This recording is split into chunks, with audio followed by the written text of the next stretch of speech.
What's going on, ladies and gentlemen? My name is ADC Art Attack and welcome to my first ever live streaming tutorial. This is going to be a lesson where I'm going to be doing my best here to show you how to color Spider-Man or just anything in general across this series, depending on how well this goes. This is my first time ever doing a live thing and hopefully it's all working smoothly. I got to make sure. I'm hoping that everyone can see me right now and it seems to be working, so that is good.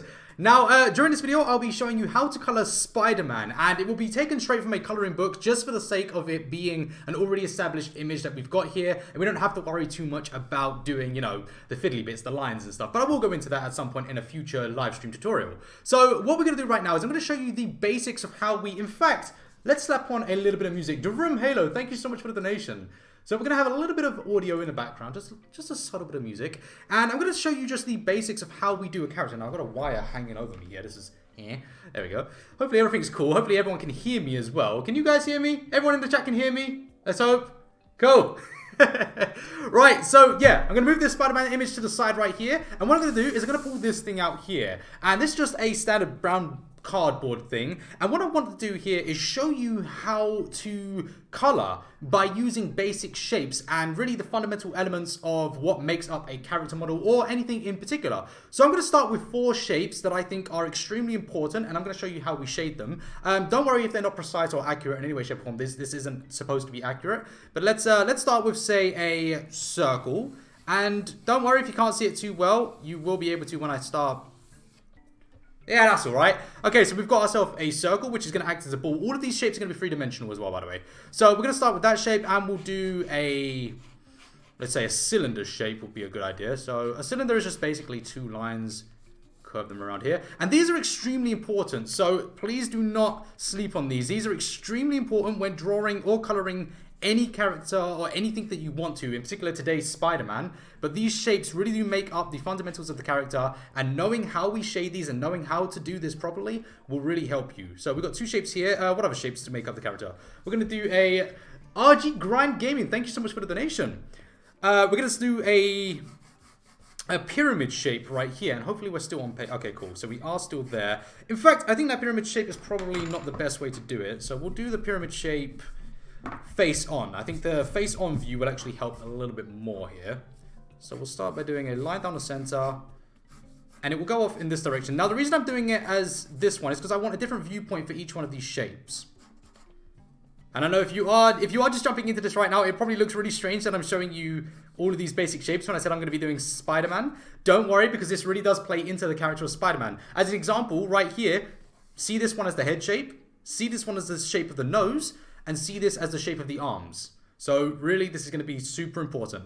And then we're going to do a cube. So for a cube, I don't know, how are we going to do a cube? We'll do like this sort of basic things. Now, I was never that kind of focused in art school. So a lot of people do ask this question of me as well. Did I ever study artwork or anything like that? I don't have any formal education on art. I learned all of my artwork just through trial and error. And that's basically how I got to the point where I'm at now. But there we go. So we have our basic shapes. And what I'll do is I'll start with, say, the ball. I think the ball one is going to be the easiest one to begin with.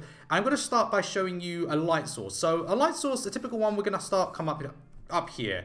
And when we start to apply this light source, you can dictate how bright the light is or how dull the light is, depending on how you shade it or how dark you go with the opposite side shadow. So a basic structure for the lighting would be, here is our light source. So let's just do a basic shape here of a circle, and that would be where that light is going to hit. So this would be where the bright parts are, and this down here would be the shadow areas. Now, if we start to blend that in a little bit, let's do a sort of, I don't know, a sort of half moon around the back of it. We'll give it a very basic shade right now, and I'll move on to making it a little bit more advanced in a moment. But we start by casting that shadow from that light source over here. And what will happen is, as you get towards the backside of the ball, bear in mind this is a ball, this isn't a circle. If it's a circle, it would impact very differently. But from the backside of it, we get a very harsh shadow right there. Black Rose Comedy, thank you so much for the donation. Now, if we were to blend this in, I'm using my finger here just for a smoother blend. You don't have to use your finger or anything like that. But as you can see, as you push it towards the center, it becomes a little bit lighter towards the end, and we add a bit more depth here. And the darker I go with the backside of this, the more intense that light appears. And that's just a really nice way of doing it, but this is very important for when we start to add our character's facial features to this ball. So right there is a very basic way of shading in a ball with a light source. And obviously you'd have the shadow that comes down underneath it. So, I don't know, something like this would be a standard light source. Shadow casted from there. But we won't focus too much on the underside shadows. But they will go a little bit darker just in there. If you really wanted to make this look like glass, by the way, you could just remove the lights, the shadow right here. And add a bright highlight right there. And it would sort of give it a bit more of a glassy look. Moving over to this one. This would play the role of the arms. So, I'll sort of do this. We'll say that like the arms and this would be the head.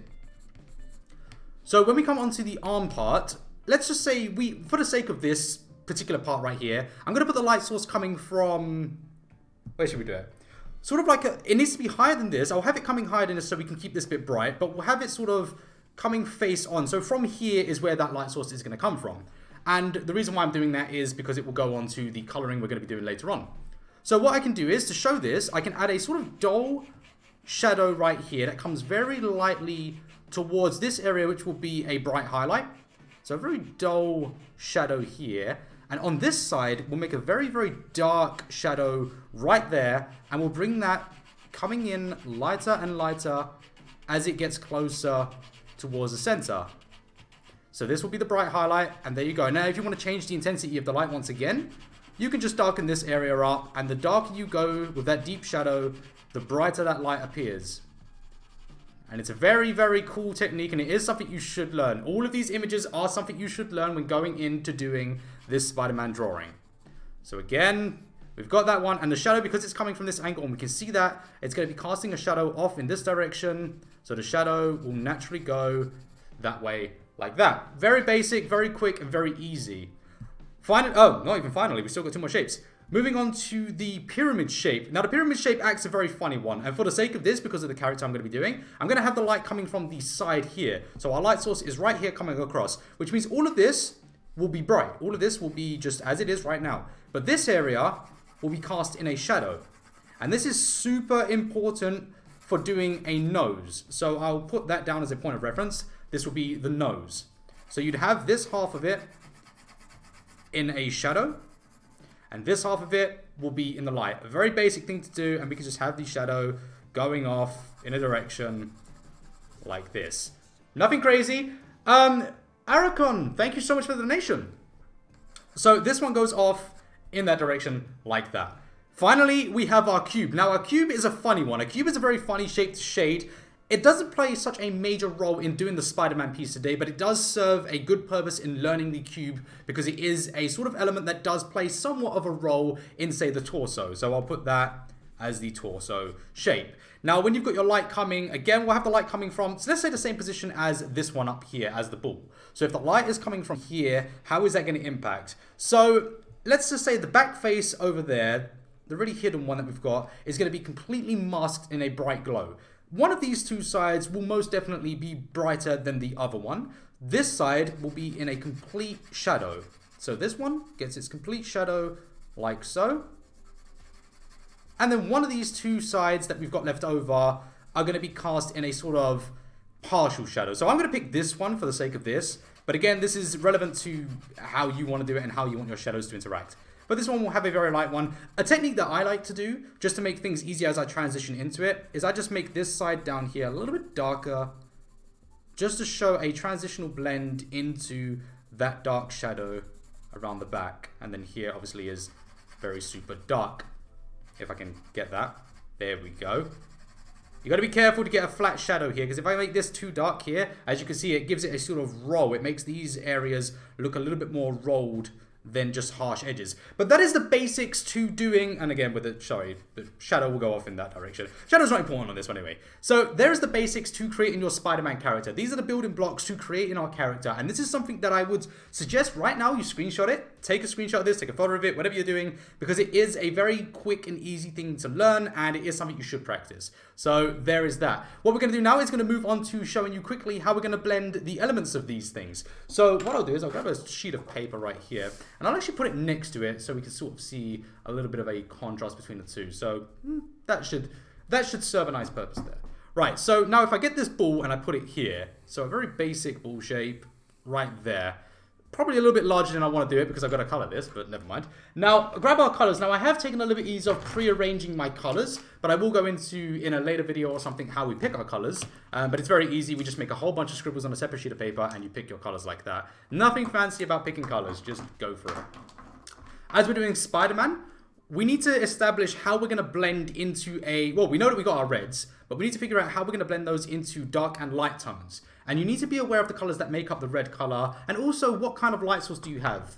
A lot of people know that I like to use a yellow as a light source. So I'll be using a Primrose color, and I will put all of these colors down below in the description if you were looking to use these colors. And I'm using a Winsor & Newton Pro marker and brush markers today for this video.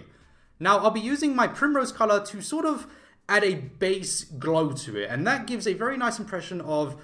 Because red's no, if you shine a light on red, it doesn't always show up as red. It has a sort of hint to it, a little bit of a yellowish glow to it. So I like to use my my yellows for that, but nothing too harsh, something a little bit washed out.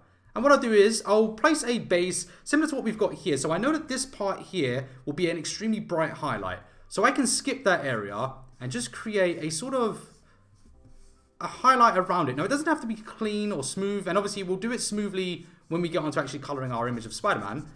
But this should be visible enough for you guys, I hope. And I hope this setup doesn't die on me because this is a new setup for me, so I'm trying to learn it. But yeah, so you don't have to go all the way if you don't want to. You can just go part way. I'm just going to go like there. I don't need to go all the way for it.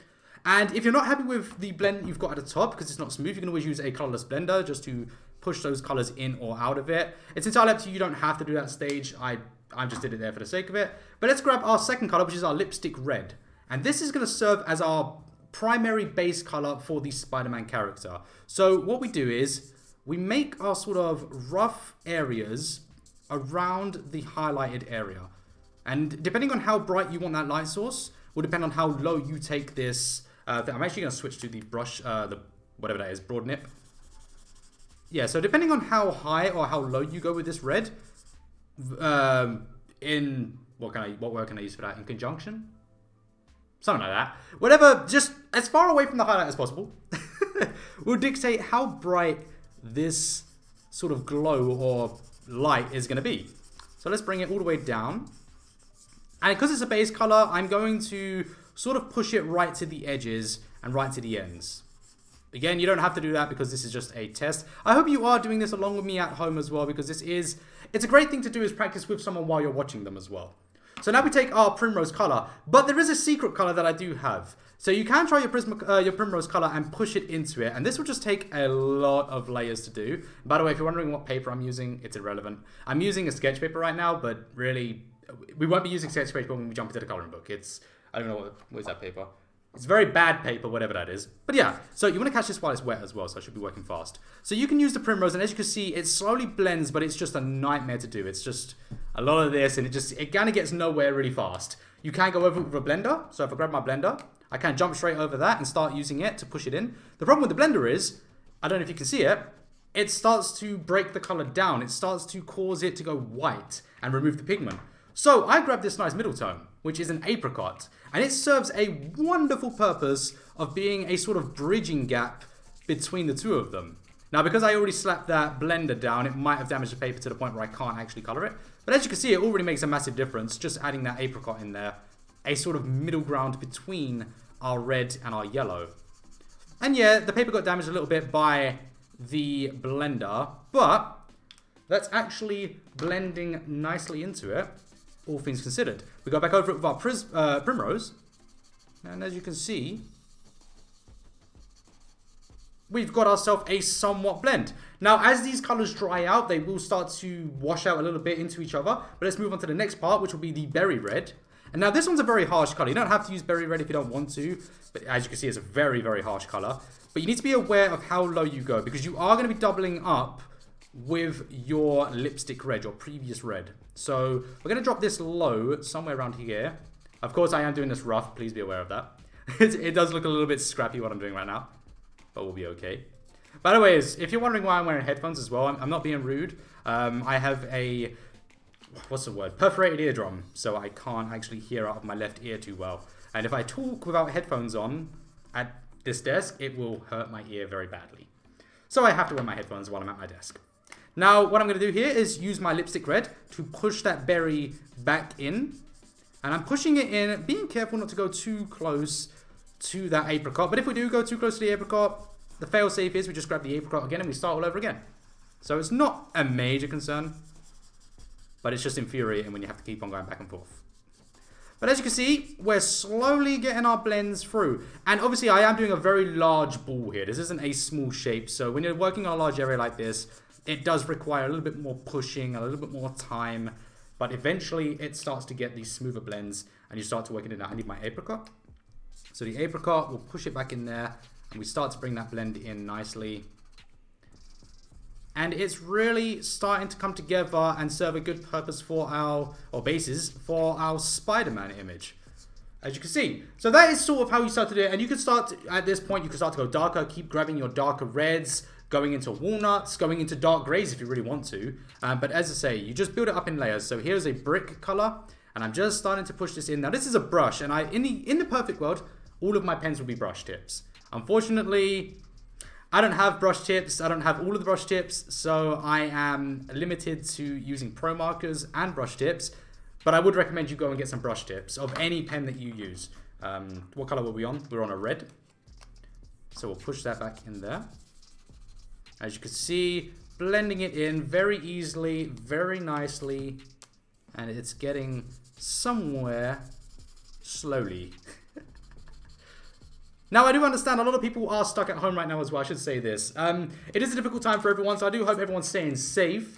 And a tutorial like this and something like this where I do a live stream for everyone, I hope will be beneficial to many people because I think this is a great time. I mean, I've been doing personal things myself, trying to learn new things, trying new things out, testing products I've never used before. It's a great time to learn new skills. So if you've just stumbled across this video or if you are already here and you're wondering why I'm doing this, it's just a great chance for everyone to learn something new. But as you can see right here, we built it up in gradients and we started to get our color. Now, obviously the blends here aren't perfect. I did this super fast. This isn't anything special, but this serves as the basis for the character design. Now, obviously, when I'm doing Spider-Man, which we're about to go on to right now, I probably won't use a highlight as bright as that. And I might even actually go around that a little bit more with the apricot, maybe around the edges up there, and round off things and create a bit more of a sort of ball shape to it. You should never kind of bring that highlight right to the edge of it unless it's a specific shape. It's very difficult to do that. If you bring that glow right to the edge of it, you're going to have to go extremely dark on one of these sides, but bring this shadow up a little bit. So this shadow can't go to the edge. It needs to come up a little bit. So it's a very difficult technique to do, but maybe we'll go into that when we start the Spider-Man one. So there is our basis for our Spider-Man. Let's move on to actually getting on to the main part of this video, which is Spider-Man. Let's scoop that up and there you go. Right, so Spider-Man. Now, I did take the liberty of already picking out a image for us to use, which is, bam, right here. Now, the reason this book is completely... Oh, wait, I need that paper again. Come back here. Ah! There we go. Right, so this paper was from a previous Spider-Man that we did. So let me just show you what we did. This was a previous coloring book episode that we did right here. So it's a very nice one and hopefully we don't destroy this book. Really hope we don't. And so we need this piece of paper. We actually need a second sheet of paper. There we go. And this one's going to go underneath just so we don't damage the sheet of paper behind us. So there we go. Let's flatten this out. So, using this thing as a guide, you kind of can't see that one, so it doesn't matter too much. Let's zoom right in. And what we're going to do here is begin to use the elements that we just took from previously. So all of those cubes, all of those triangles, in fact, we should keep those as well. Come back here. Right. There we go. In fact, let's zoom out again. There you go. I didn't plan this out. Right, so here we go. So we've got our Spider-Man image and we've got our basic shapes that we've just learned. And obviously we have our shadowed shape right there. Now what we need to do with this one is figure out how these all work together in conjunction with this one. So we're going to break down this face right here and explain to you exactly how that face fits in with this ball. So here is a sheet of paper. Here is our face. And let's just draw the bases of the face, which will just be a head. So this is, again, another step that needs to go into this. So here is the head, here is the head over here, and then we do our basic shadow, which is what we've got there. So that goes all the way around, I'm doing this very rough, very basic.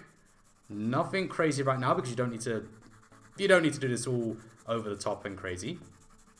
So we do that, and then we know that it goes darker on the inside. So there's our dark part down here. So now how are we going to get our face here onto this shape here? It's actually very easy. So what we do is, if we look, we've got a nose in the middle here. I'm not going to draw it exactly as we got it there. I'm just going to do a face over here. But we've got a nose. So our nose is going to incorporate our triangle shape. So let's just say the nose starts here in the middle. We'll do our sort of pyramid shape, and it will be whatever shape you need it to be for the sake of the nose. So there's our nose shape. In fact, let's zoom right in so you can actually see that properly. So here we go. So with this nose being in there, we have our nose in here. We know that our pyramid shape will cast a shadow over here if we have the same light source that we had before. So we're using that light source that we've got here. We know there's a shadow there. This part here will be quite brighter. So we could erase this one using our eraser. So we'll just drop in there and we'll erase that part of the shadow. So there you go. Bear in mind, this is a stage that we have in our mind as artists, by the way. We don't work like this on a sheet of paper. And this is why I broke it down in stages as I've done.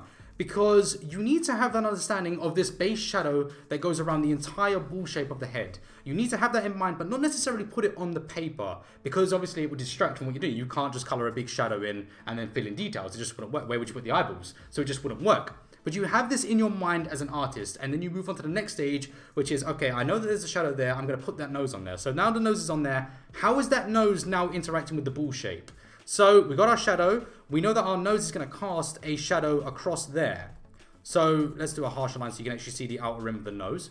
So there you go. Now the nose is starting to cast its own shadow onto the ball. So that goes on a sort of secondary shadow. It increases the shadow slightly more than what we already had below that one.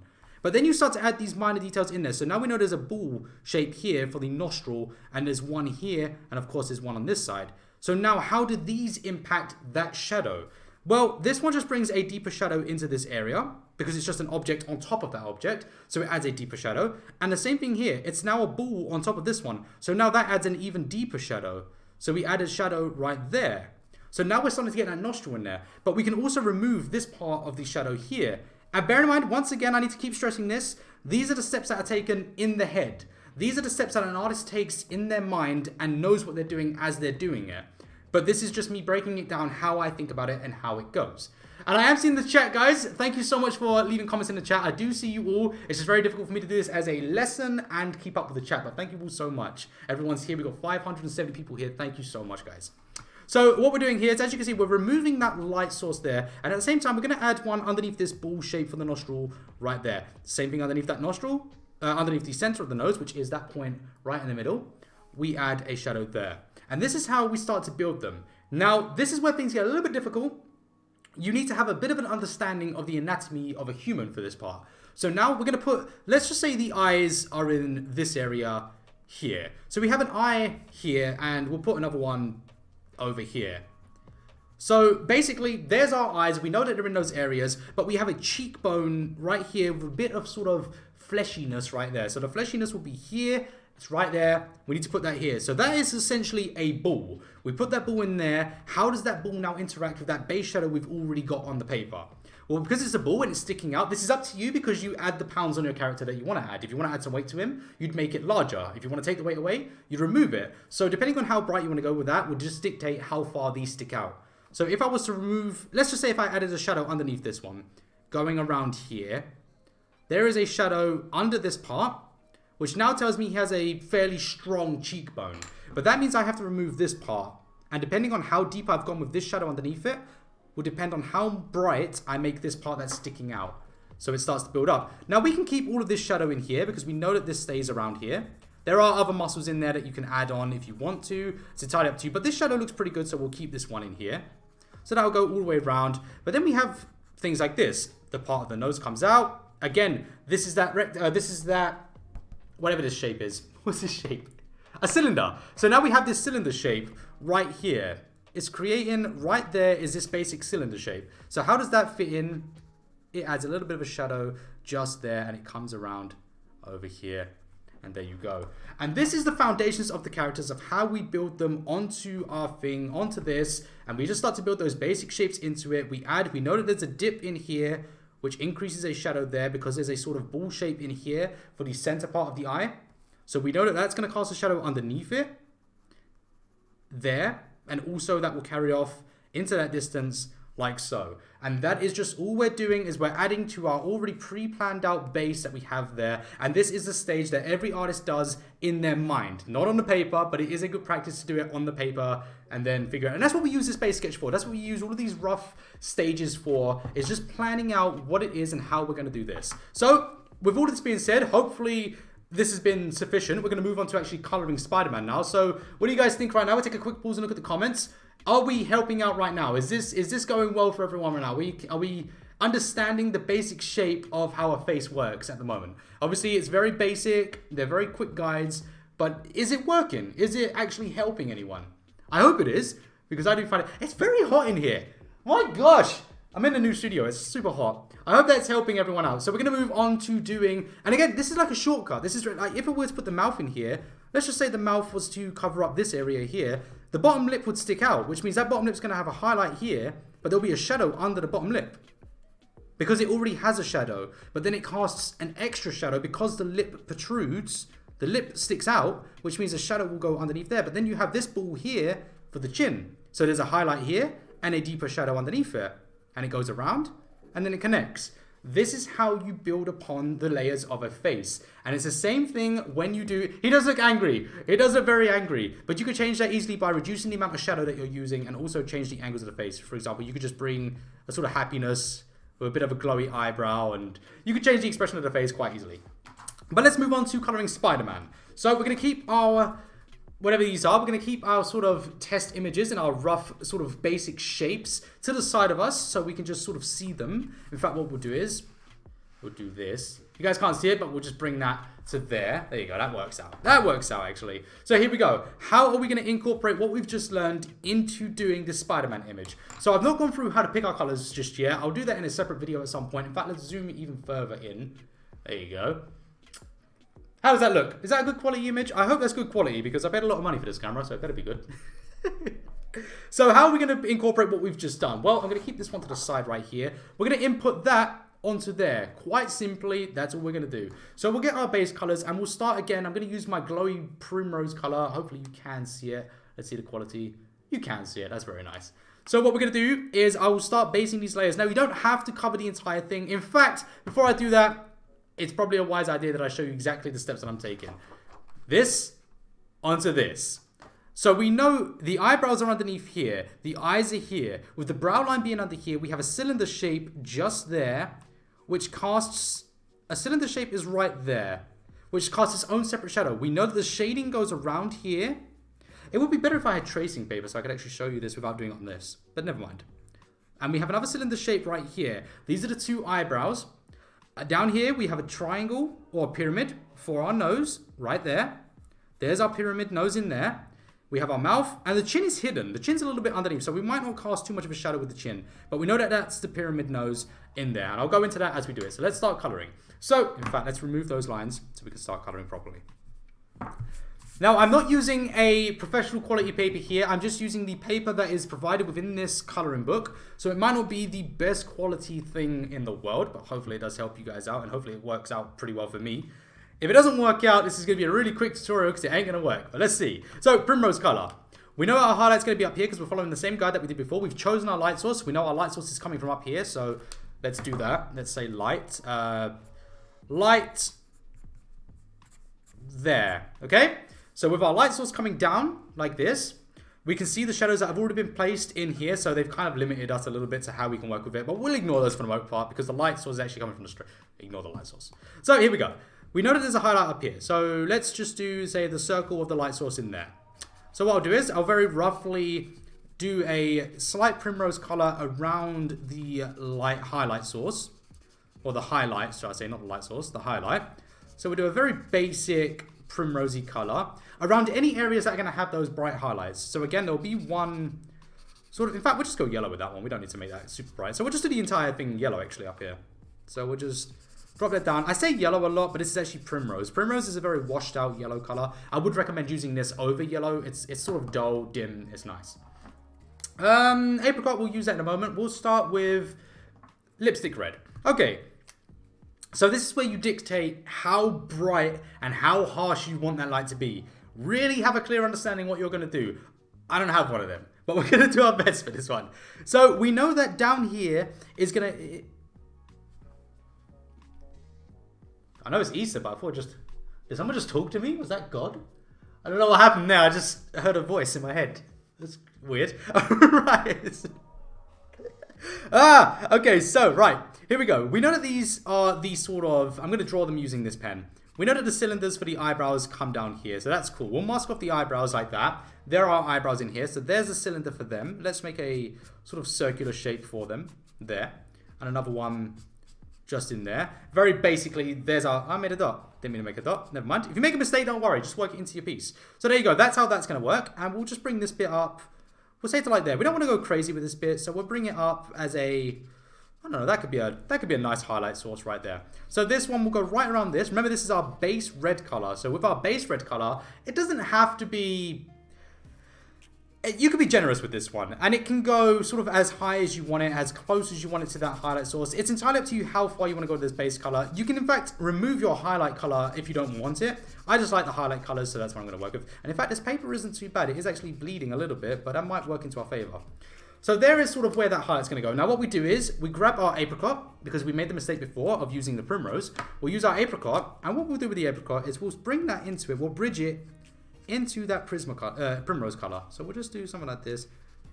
And we're just pushing it in there, just very, very lightly pushing it. And come down a little bit as well. Come down enough to that point where you're going to double layer your lipstick red. So I'm going to double layer up to about here. So I'm going to come down to that point because otherwise it's going to be heavily washed out. And hopefully the audio is good, guys. How is the sound sounding? Is it good? I hope so.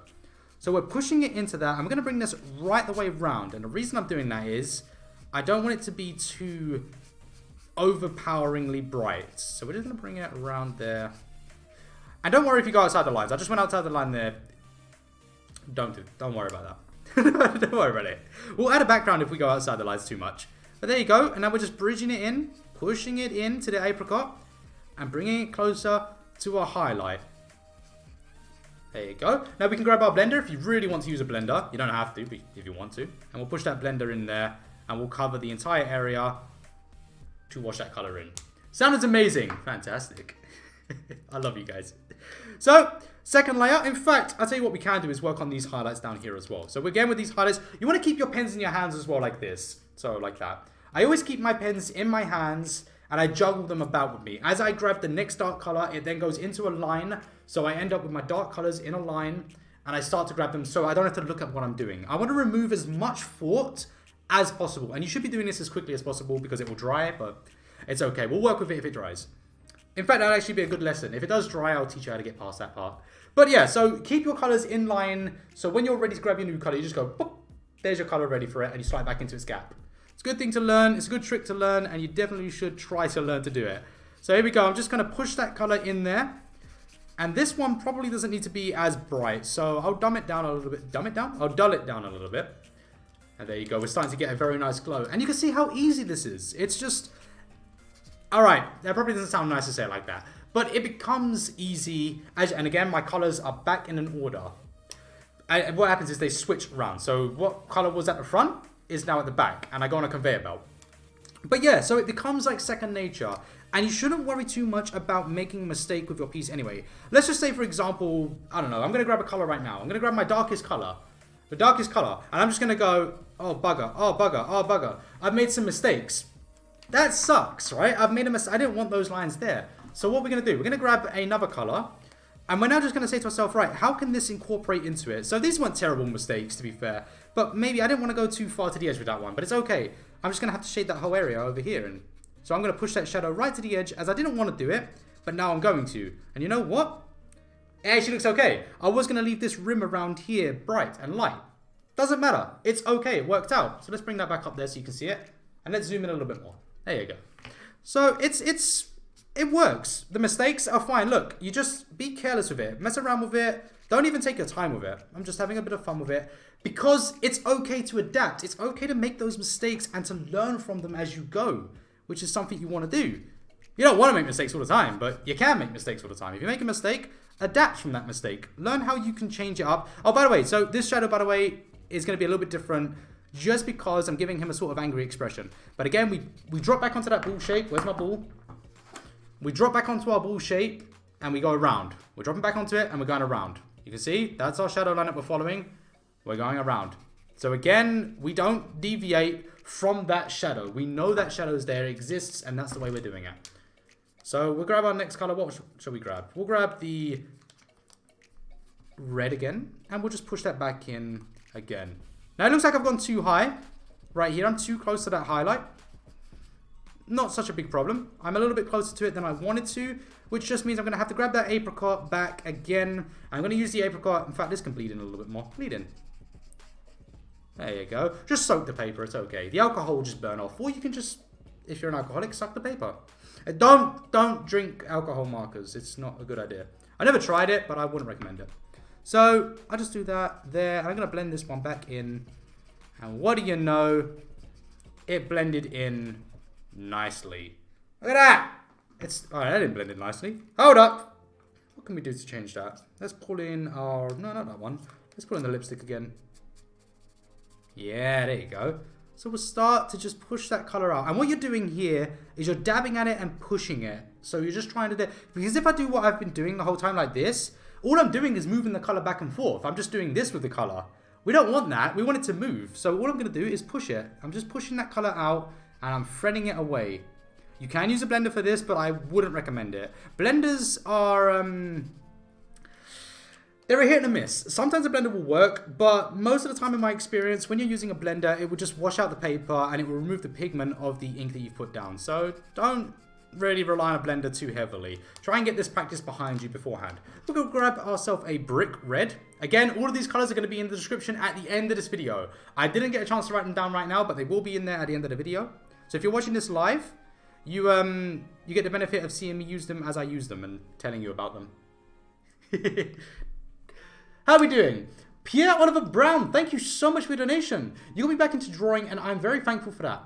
The donation ain't much, but I wanted to show a bit of a support for your excellent work. Thank you so much. And guys, you are not obliged to donate to me, but I appreciate every donation. It really does mean a lot to me and it does help me because we're all going through a difficult time. Although we are doing YouTube, it is still affecting us. The coronavirus is actually affecting our incomes substantially. I'm sure if you follow the stock market, you know. But it is a very difficult time for everyone. But I do appreciate everyone's support. And thank you so much for coming out today to watch my live stream on how to color. So what do we think so far about this coloring? Is it looking the way you would like them to look? Do you think it's going well? Is there anything you'd like me to cover on this? Do you think that maybe I could change something? Or would you like to see how I adapt something? What if we do something that isn't meant to be there? I mean, there are limits as well. You can't always fix everything, but you can try to adapt almost every mistake that you make. An example with this of this would be, should I make the mistake right now? I don't think I should right now for the sake of this video. Perhaps I'll go into this in another video because it's too much to land on. But if you were to make a mistake, you can always add a background and make an image dynamic. You can start to, let's just say I put down the wrong color, a very dark, like black. If I put black right on there, how would I work with that? Well, then I could just add maybe venom to this. I could start adding elements around that interact with the image and come across it, and you can slowly sort of figure things out. So we're gonna get onto this nose shape now because this is another important shape. So we're gonna go back to both of our guides that we made. Right here we've got our nose, which is a pyramid shape, and right here we have our pyramid shape right there. So that's how the light reacts with the pyramid. And that's how the light on the pyramid reacts with the nose on the pyramid on the nose. It's too much information. So we're going to do this again. So we're going to go around this nose. Firstly, I think we should figure out, we know that the cheek is here. So we've got to go by that thing that we put down before. So the cheek gets its own highlight because it's protruding, which means underneath the cheek will be a shadow, which we'll go into when we start doing it. So I'm going to, for the most part, I'm just going to color this entire thing in Primrose, actually. I don't think it's necessary to go too light with that. So we'll just do this, and we'll grab our lipstick first. So we'll go around this with the lipstick. We know, again, following our ball shape, the entire half here is a shadow. So around it we go, but any of those areas that are sticking out, we're going to try and miss. So we know that there's a mouth in there somewhere. So we're going to avoid that mouth. We know that there's a sort of ball joint right here, a bit of cheek muscle. So we're going to avoid that cheek muscle right there. And we're going to come up and go around there. And then we're going to go back onto our path that we were on. Follow it around here. We're coming up to the nose now. So the nose, we have to go, again, around one side of the nose over here. Now, Spider-Man's nose and Spider-Man's face is very different and very difficult to work with because it's a mask. So it's not exactly a face. It's quite difficult, this part, because it can be stretchy. It doesn't exactly obey the rules of the facial structure. But we'll still make it work. We'll adapt. So we'll go around the nose and we'll sort of add a bit around this cheek here that goes up there. And then underneath that. And I'll tell you what, this whole area can be dark. There you go. That works out like that. Again, another situation where you can get lazy and do whatever you want. So that one needs to be a little bit lighter. This area, sorry, needs to be a little bit lighter than this area. And now we'll get our apricot. And again, we're going to follow those rules that we laid out before. So I'm going to push that in there. Goes around there. Keeping that bright highlight because, again, that's the ball shape. The light source is coming from here. So we're going to keep that in mind. And this one over here doesn't have to be bright. So we'll do something like that. The nose should probably have one bright area. So I think I'll leave the nose like it is. And we're going to push that primrose in right here like that. Same thing over here. A little bit of primrose. And that is starting to look okay. Doesn't look too bad. Shinigami Arts, thank you so much. So we're going to start berry red now. So again, berry red, we're going to follow that dark ball structure. So let's pull up our ball again. Here is our ball. We're going to follow that structure of the shape of the ball. It goes around. So we're going to do that once again. In fact, let me zoom out so you can see clearly what we're doing. We'll bring the ball here. We can see the ball. We're going to follow that ball shape around again. Using the colors that we laid out before, we're going around. We're going to miss this part of the cheek. And we go right up here. And we're starting to develop the face of Spindelman. So again, a bit of a shadow right here on the back of the nose. Because again, the nose is the pyramid shape. So behind the nose is the pyramid. How does the light react with the pyramid? We do that. Or interact, not react. It doesn't really react to it at all. It might do. We got our lipstick red and we blend that back in. Now don't be afraid to use your color as a second layer because that can always add a neutral tone. I'm going to show you that right now. Let's zoom right in. Woo! So we're going to use this as a neutral shadow tone. So maybe the mouth is down here. We want to add a shadow here, but we don't want to go too dark. So let's just do the mouth like that. It's a very neutral color. It's very subtle, but it's going to provide enough subtleness that it just works cleanly and smoothly. And that looks pretty good. That looks very vibrant. It actually reminds me of the Iron Spider. We've got quite a shiny look here because obviously we chose that sort of very bright highlight. And that just happens, the brighter you go, the more reflective it is, obviously. And that's just the way it is. So we've got a sort of Iron Spider thing going on here, which is actually quite nice because Iron Spider is one of my favorite Spider-Man forms. Forms? I watch too much anime. But yeah. What would you say? Suit. There we go. Not forms.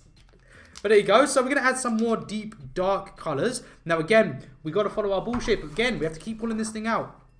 We want to follow it. So we know that the dark one is around here, the darkest.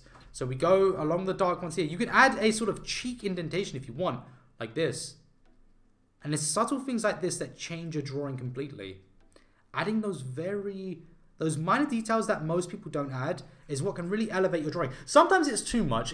Case in point would be my recent video. I drew an image of a Dragon Ball character and I went very over the top with the detailing. And some people don't like that. That's totally fine. But adding those minor details or adding extraneous details can really help to elevate your drawing beyond the expectation of other people. What they think they're going to see when they go into a piece and what they actually see. So as you can see here, this bit's a little bit off for me. I don't like this sort of mouth area. It's very difficult to do the mask and how it's interacting. You have to think of the expression that you've got under that face.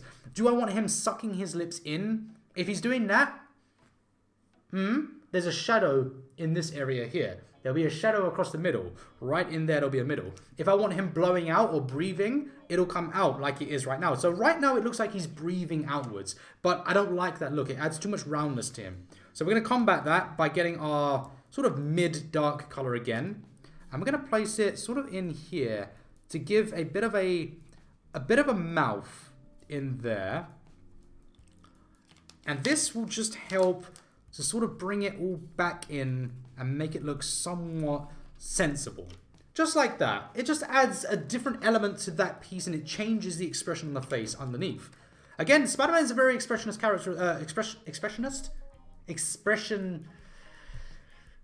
English help. Expressionist person. He has expressions. He has a lot of expressions.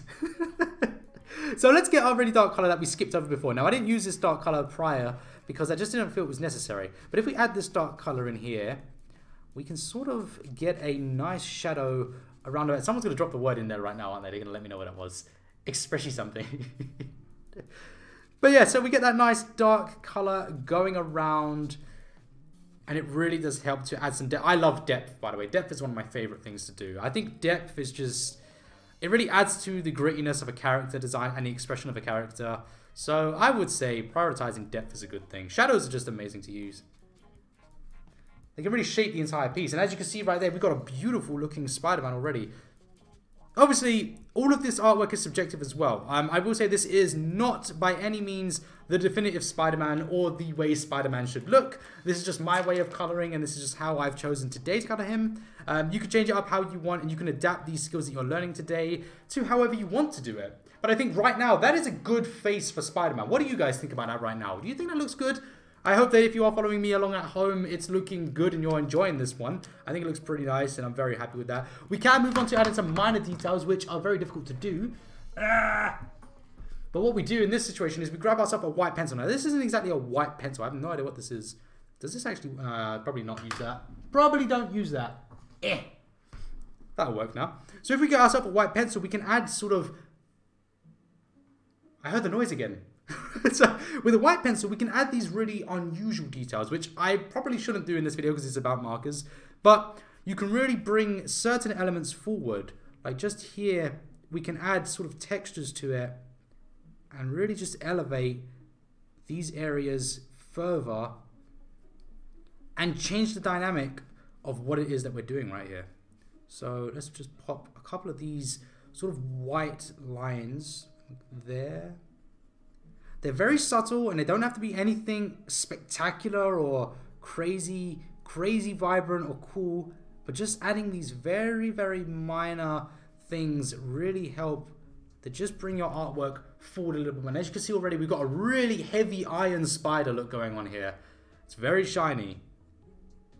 It's entirely up to you if you want to do a style like this. I'm not going to say that what I've done right here is correct, but what I've done right here, I really do like.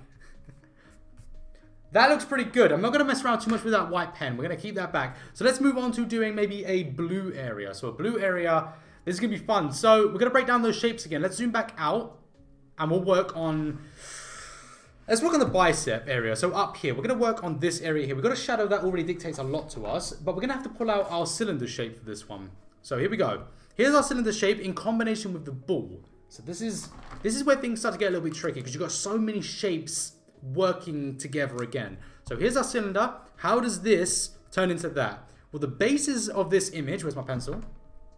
The bases of this area of Spider-Man's arm is a cylinder. If we draw it next to it, there is our cylinder. There is a ball here. There is our cylinder. Another cylinder goes off in that direction. These are two cylinders and they work on that. That's the basis of the image because it goes around. It's a circular thing. It goes around. As you can see, my arm, it goes around. It's not a square arm. It goes right the way around. So that's what we're going to work with right now. So looking at it, we know that there's a shadow here. We already know there's a dark shadow here. So there's our dark shadow. And it comes in and it goes right away to a bright highlight. So that is what we're going to place here. So all of this part, but this is a separate piece. As you can see, it's been broken. We have a broken line here. Now this does impact it. And now this brings the ball element back into it. So we've now got to have that ball taking shape here. So now you've got to combine two shapes together. And this is where it gets very tricky because now your mind starts to play tricks on you. If we divide this piece in half here and we add that ball here, because that's the bicep, onto that cylinder, we have the cylinder shape. Let's add the ball's curvature to that cylinder shape. And now we have our new shadow like that. So now we've adapted, we have a dark shadow right here because we already have the cylinder one. We've put a ball on top of that cylinder shape, which now gives us a double dark shadow. And then it curves around just like the ball does and provides a new shape. So let's add that to this. Now the colors I've chosen today, let me pull that to the side. We've got ourselves a cloud blue. Again, all of these will be in the description at the end of the video. I haven't added them just yet, but I will add them when the video goes live on the channel. So we have a cloud blue, we have a sky blue. Honestly, I don't remember why I've got these colors. We've got a China blue, Egyptian blue, and then, what is that? Azure.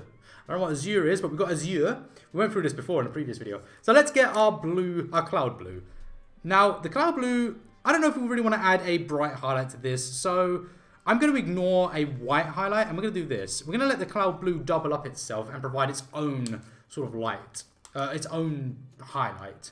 So we'll grab our next color, which will be our sky blue.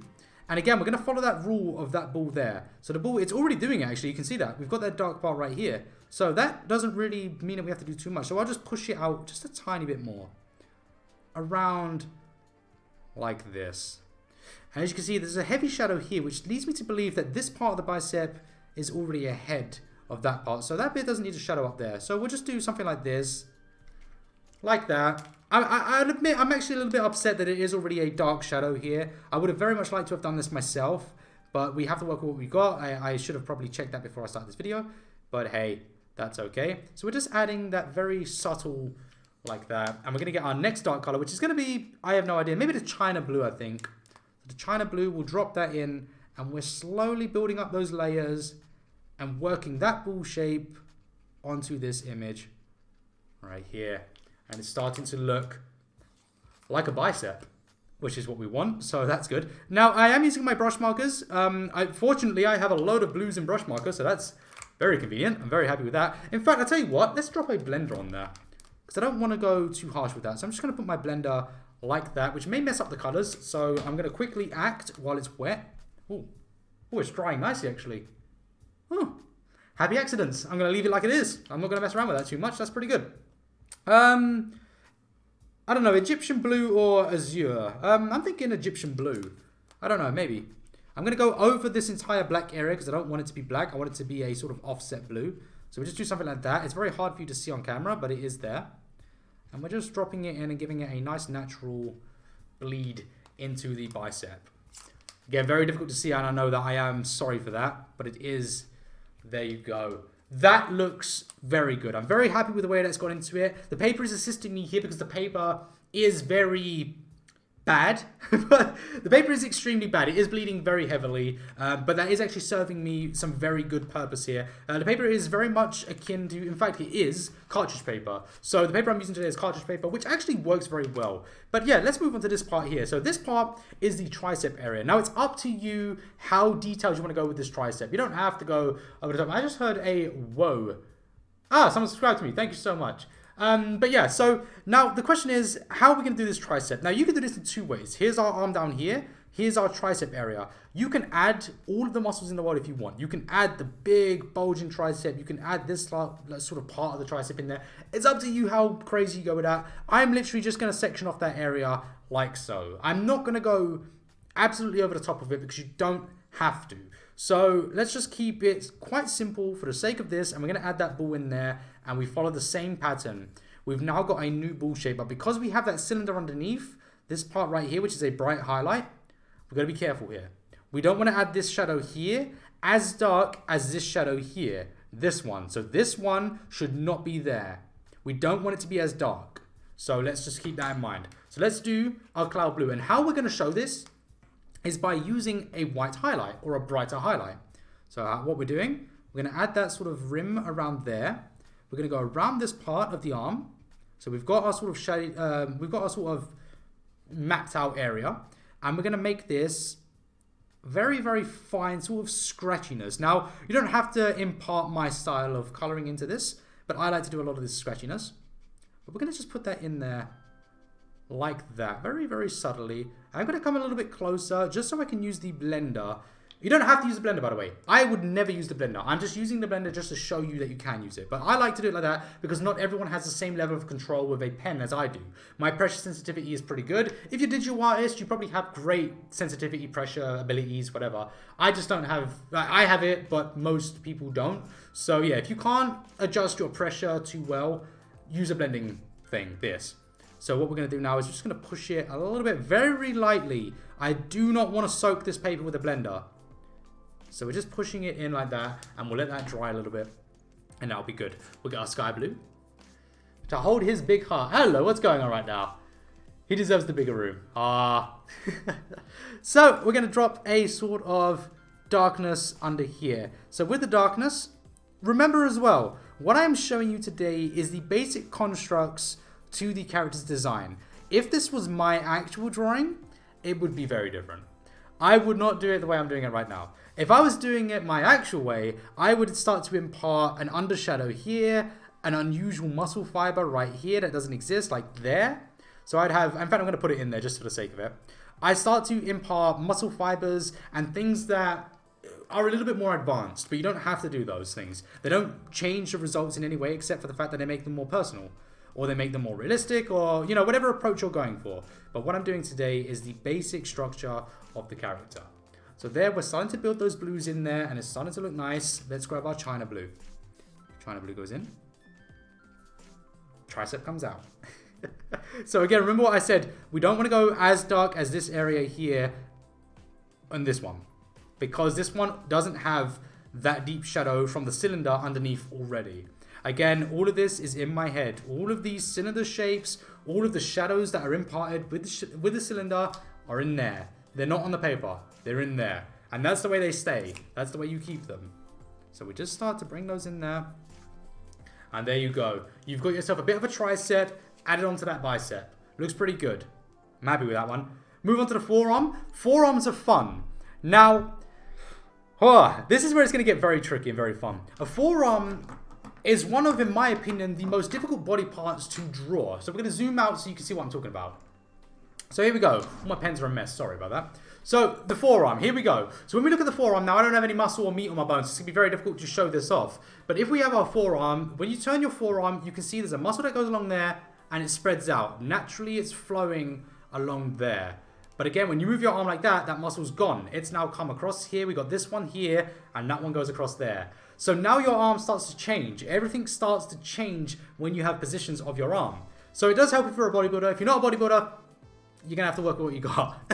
So here we go. We've got Spider-Man's hand. Now, he has an unusual pose, so we'll adopt that pose on ourselves. So we'll put our hands on the paper or on the table, and we'll adopt ourselves like that. So now we look at it and we say, right, what is going on here? So we have a fiber that goes along the inside here. This fiber right here, which will cast an undershadow there, which it's already doing here. So I'll draw this part in so you can see what I'm talking about. It's right there. So there it is going across there. It's coming across, and there is the shadow that it's leaving behind. Then you've got this top part. But then where is that bit going? And this is where it gets difficult. We have a thin bit that comes along there. And then we have another bit that goes around, and this part that goes across here. So as you can see, I do think that the shading that they've done is quite off, and I wouldn't agree with the shadows that they've done. This shadow here is very inaccurate, and I don't think that this shadow should be here, because this part of the muscle should be stuck up in the air. So it's unfortunate that that's already there, but this is how you break it down. We've already got those muscles in there. We can't color it the way we want to, unfortunately, because of the way that they've chosen to do that, which sucks. But let's erase that so that we can put our coloring down. Now I'm going to do it the way that I would do it. But again, just bear in mind that shadow is incorrect. So we're going to have to just work with what we've got. So in working with what we've got, I'm going to completely ignore that part. I'm going to drop this shadow. In fact, I'm going to start with this part right here. So I'm going to ignore that part there and just act as if that dark black shadow never existed. So we're going to add that bicep. In fact, there you go. Get nice and close. In fact, can we go any closer? We can. There you go. Look at that. So again, we're drawing that bit of muscle in there. Again, it follows the same rule. It's a cylinder shape. I should probably show you that once again. Here is the cylinder shape of this part of the arm right there. The shadow of this cylinder, the light's coming across. So it's casting a shadow, as we can see right here. There. This is the heavy shadow. It gets lighter and lighter and lighter until it gets... There should not be a dark shadow up there. That dark shadow should not exist. Ignore that dark shadow. I don't like it. I don't think it's correct. I wouldn't put it there. It does not follow the flow of what we've done here as well. So we've got this brightness here. Now we're going to add these muscles onto this shape. So we've already got this shadow here. Bear this in mind, please. These shadows exist. They are always there. They're always in here, though. They're never on the paper. They exist. They're in there. So those shadows stay there. Now we add to them. So now we're going to put this muscle up here, right there. So there is that muscle. That muscle is a ball basically. It follows the structure of the ball. So now we impart our own shadow here, but it doesn't have a base shadow from that cylinder. There is no, it doesn't fall into that shadow line. So there is no secondary shadow there. So it should be a light shadow. So there's our light shadow. Make it make sense. In fact, it's very hard for you to see that. I'm so sorry about that. So it doesn't make sense to have a secondary shadow there. So that stays like that. Moving on to the next part of the muscle, we have a muscle that goes across here. That one has a heavy shadow. This one goes under here with a very doubled up shadow there. But this part is visible. But it does have a minor shadow from the cylinder. So there you go. You get a secondary shadow and it flows just as it would and creates its new shadow under there. So there is that muscle.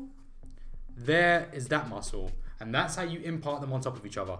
Like a ball, goes round. Like a ball, goes on.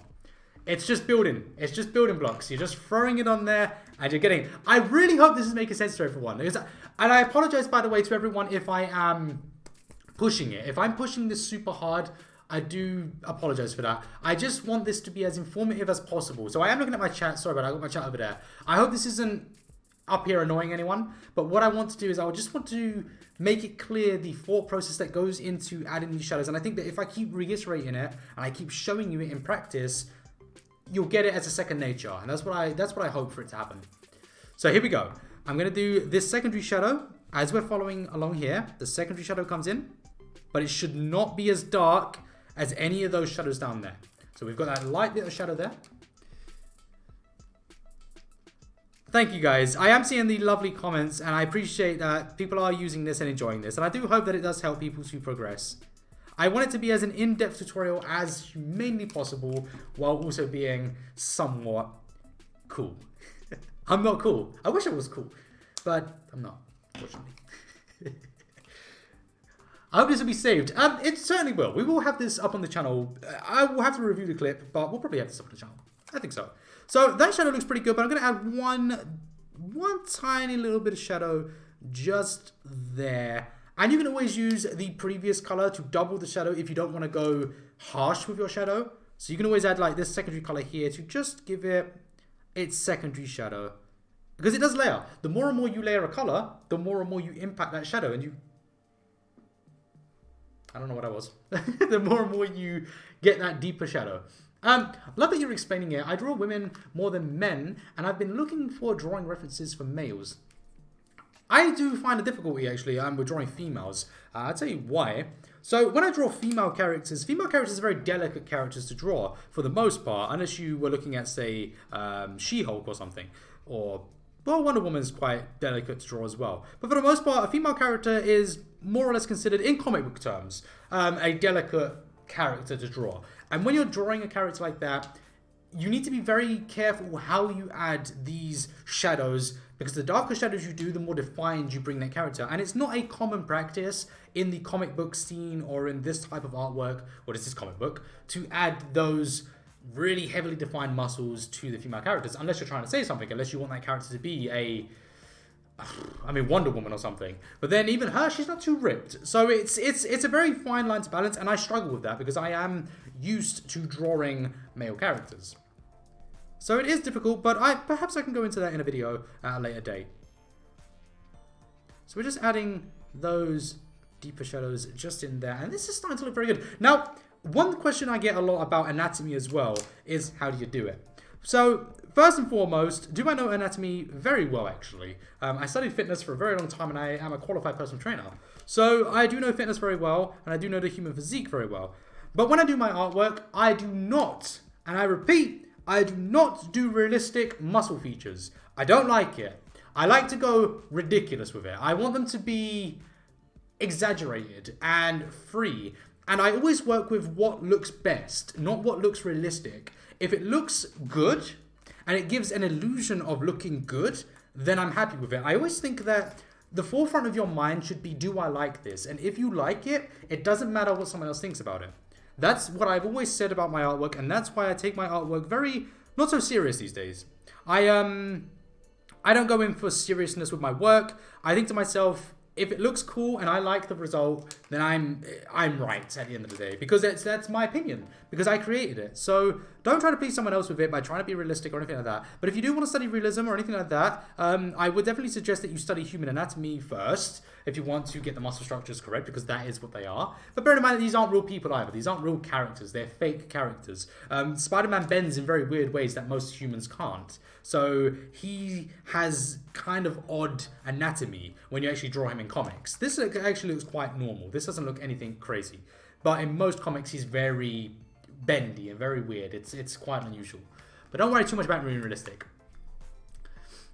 Thank you, Svala. That's my wife, by the way, if anyone's wondering. Thank you for letting everyone know.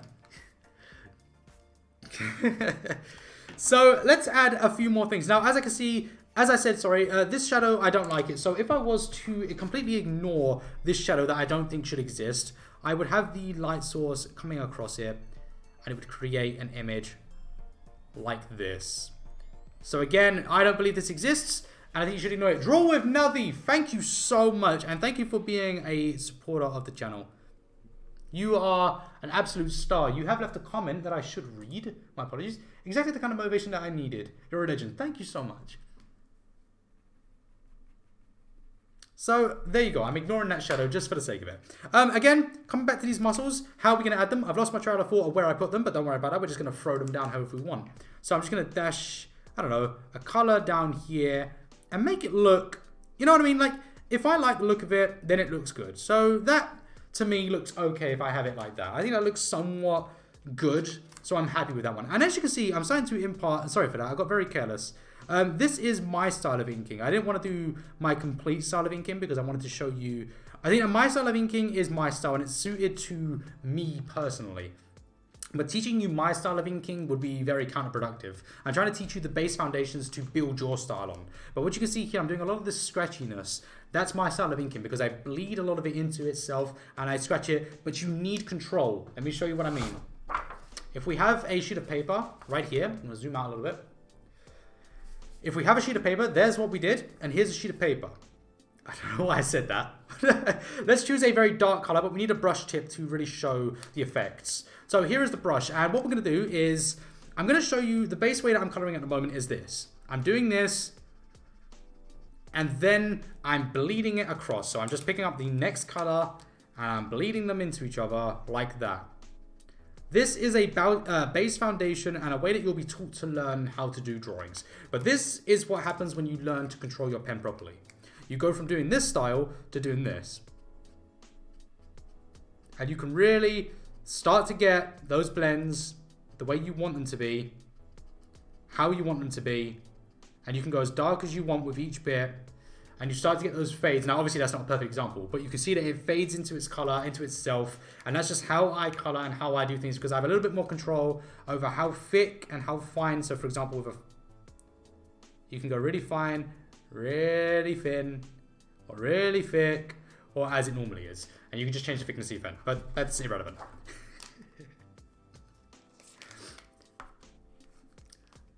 Anthony's in his zone. I am trying to be in my zone. I really hope that, as I say, okay, Caleb, don't say things like that because you will be banned from the channel. But yeah, so what am I talking about? Yeah, so I'm really hoping that this video does come as a great assistance to everyone. You know, I want people to develop their skills while they're stuck at home right now, because it is a very difficult time for everyone, and hopefully you guys are finding some enjoyment from this and that people are learning something from this.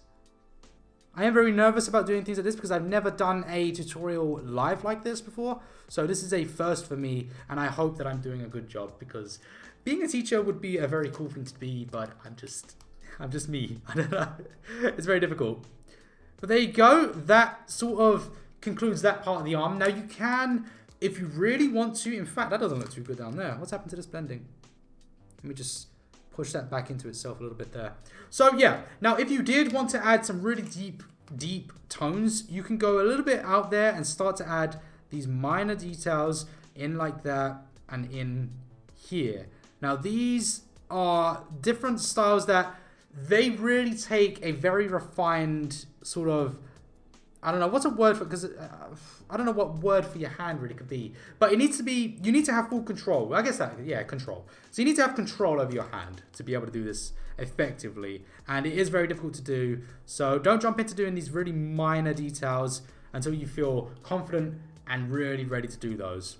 For now, stick to your basics and build upon them as you go. So there you go, that's that part of the arm out the way. It is obviously very bright. In fact, we can bring it a little bit. And adding this wash over with the base layer is a great way of adding a natural sort of progression of color. As you can see right there, it sort of naturally blends across the entire thing. So let's go back to the red anyway. We're going to continue on with the hand here, because I know a lot of people are excited to see hands, because they're a very fun thing to do, aren't they? So that's a lot of people don't like doing hands. I do like doing the hands. I think the hands are pretty cool. And just a question right now for those who are live. What do you think of the quality of the stream? How's it looking? How's the sound? How's everything? Is this all nice? Everything's in frame. I hope the quality of the picture is good as well, because I've got a new setup. It could probably be a little bit more focused, I'm sure, but hopefully it's not too bad. Hendrew, thank you so much for the donation. Love the work and inspiration. Thank you very much. So hands are hard. Okay, hands are a issue for many people. So again, we've got our colors that they will be in the description when you guys are ready to check at the end of this video. They're not there right now, but they will be when this video is live on the channel. So we're going to pick up our Primrose, and the hands follow the exact same structure as the rest of this piece. So we're going to follow exactly what we've done here, but we're going to do it on the hands. But this is where it gets fun. So let's put these pens down and let's get our shapes out. So here we go. Zooming out. And I'm going to show you this on a very large scale. So here we go. We have got this thing here. In fact, let's move these. I don't want to be too loud. Let's just sort of do that. There you go. All right. So how are we going to get this hand out of these? How do we do that? Because again, the whole human body, the whole structure of this is from these shapes. So how are we going to get that hand from these shapes? This is a fun bit. This is very difficult. So again, our scrap sheet of paper. Let's turn it the right way up so we can sort of keep everything in check. So right. We've got our hand here, so I'm going to lightly sketch out that hand onto the sheet of paper. I'm going to do it quite large so you can see exactly what we're talking about. So if we do the hand like this, so there's a thumb here, goes up, and we're just very lightly working out. I have to talk about this while I'm doing it because I'm nervous. It probably turned out really bad now. This is going to be like the worst drawing I've ever done, and someone's going to tell me off for this. Yeah, you shouldn't do that. I hope it looks good. Alright, so that's sort of the basis of the hand. I like Spider-Man's thumb. In every one of the images that you can find online of him, his thumb is like the best feature. I really like it. So there we go. We've got a sort of base for the hand. There's still another finger missing. This one just down here. So there you go. And that bit goes off in that direction. And there you go. Do that. Right, there you go.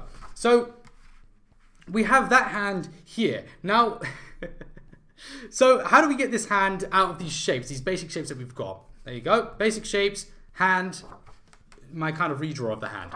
This is going to be fun. So I always imagine it as a circle for the wrist. So the wrist is a ball joint right in here. So that ball follows that natural shadow like that. So we know that that shadow is going to be in there. We know in this area, we're going to have that ball right there, which follows the exact same structure as that because the light source is all coming from the same place. So there you go. We've got that light source in there. Now we've got a ball joint right here for that part of the thumb. So there's that ball right there. You can see it quite clearly. It's right there. So again, it follows the same structure as that ball. So there you go. Does it overlap it and create a cast shadow? Yes, it does. So there'll be a little bit of a shadow underneath that area right there. So right there is a joining shadow in there. And right here is a shadow down here. Now this bit comes down a little bit different. This bit is again another ball here and a ball here, which you can draw them as balls if you want, or you can draw them as cylinders. It's entirely up to you. So you can do the thumb like a cylinder shape. That's the worst cylinder I've ever drawn.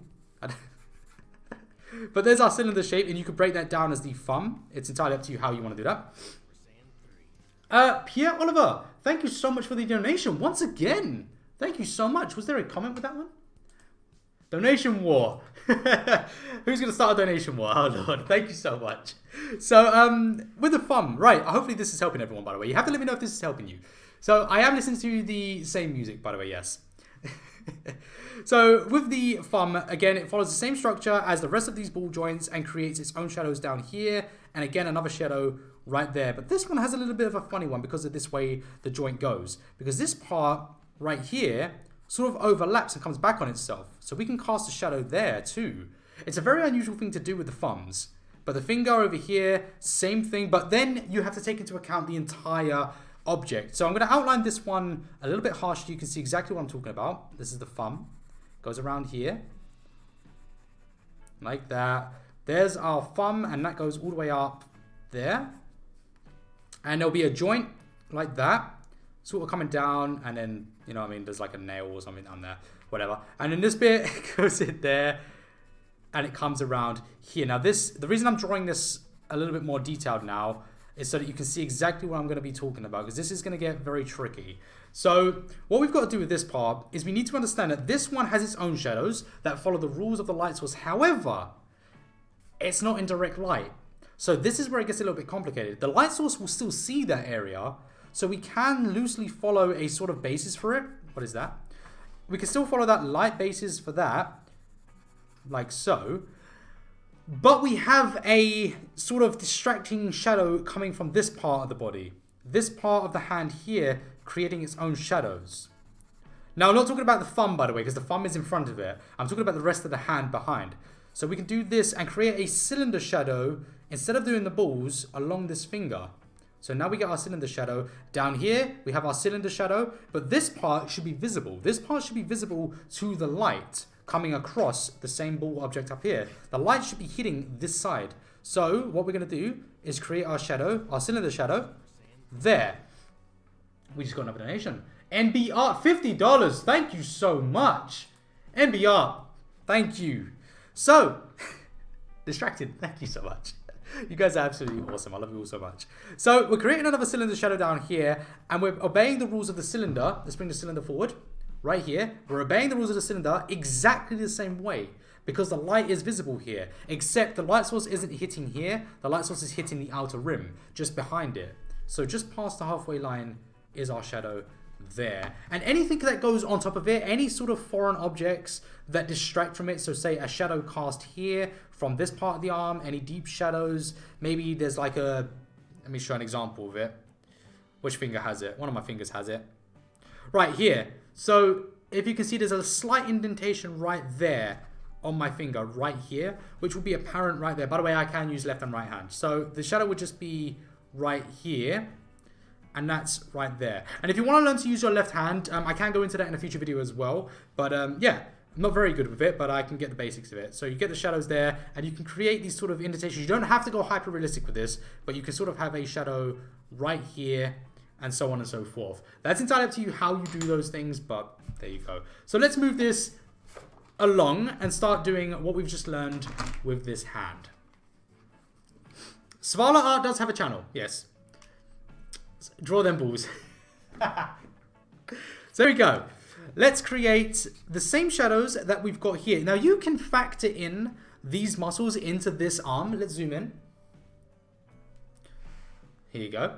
You can factor these muscles into this hand if you choose. You don't have to, but you can. I'm going to. So what I'm going to do here is break this up into segments and color segments rather than coloring the entire thing. So we'll do this part of the sort of hand, and we'll do the fingers secondary. We'll do them later. So we're going to ignore that shadow once again. We don't care about that shadow. This shadow is a phony. It's a fake. We don't like this shadow. The coloring book is wrong, and I am ignoring it completely. So I'm just going to go over this like this to remove it. Ignore that shadow. It is an illusion. It is not part of this world. Genjutsu. It is gone. There you go. So we're ignoring it. We're going to come across here. We're going to get ourselves our red. Now, you could use, not this red. We're going to use our lipstick red. We're going to use our lipstick red. Now, you could use your apricot immediately because this is a very small area. But I'm going to use my lipstick, jump into it first, and see what happens. So following this shadow, we're going to come across here. And following the guides that we've already laid out in our minds. So I've done it on the paper for you guys, but in my mind, I've already got this. We're going to follow this shadow, and this shadow. And again, this part here could actually be light. So we could ignore that like that and do this. So let's do that right here, as you can see. So we're going to do a ball that comes around this. Create a sort of highlight right there. Go around this part, up here, and spit on the paper. Disgusting. And then we're going to go up here. Now, the wrist one is a very difficult thing to do. The wrist, I would ignore it. It's entirely up to you how you want to do your wrist. I'm going to ignore the wrist because it's way too difficult to get into right now on such a small scale. I would never draw this small, so I'm going to ignore it as best as I can. But there you go. That's the basics for that shadow. So we're going to get our apricot right now and bleed the apricot into what we've got here and create a sort of glowy orange. So again, up here, we're doing that like this. I hope you guys like this music as well. This is YouTube stream music, and I really do appreciate it. I think it's pretty nice. It's very nice music.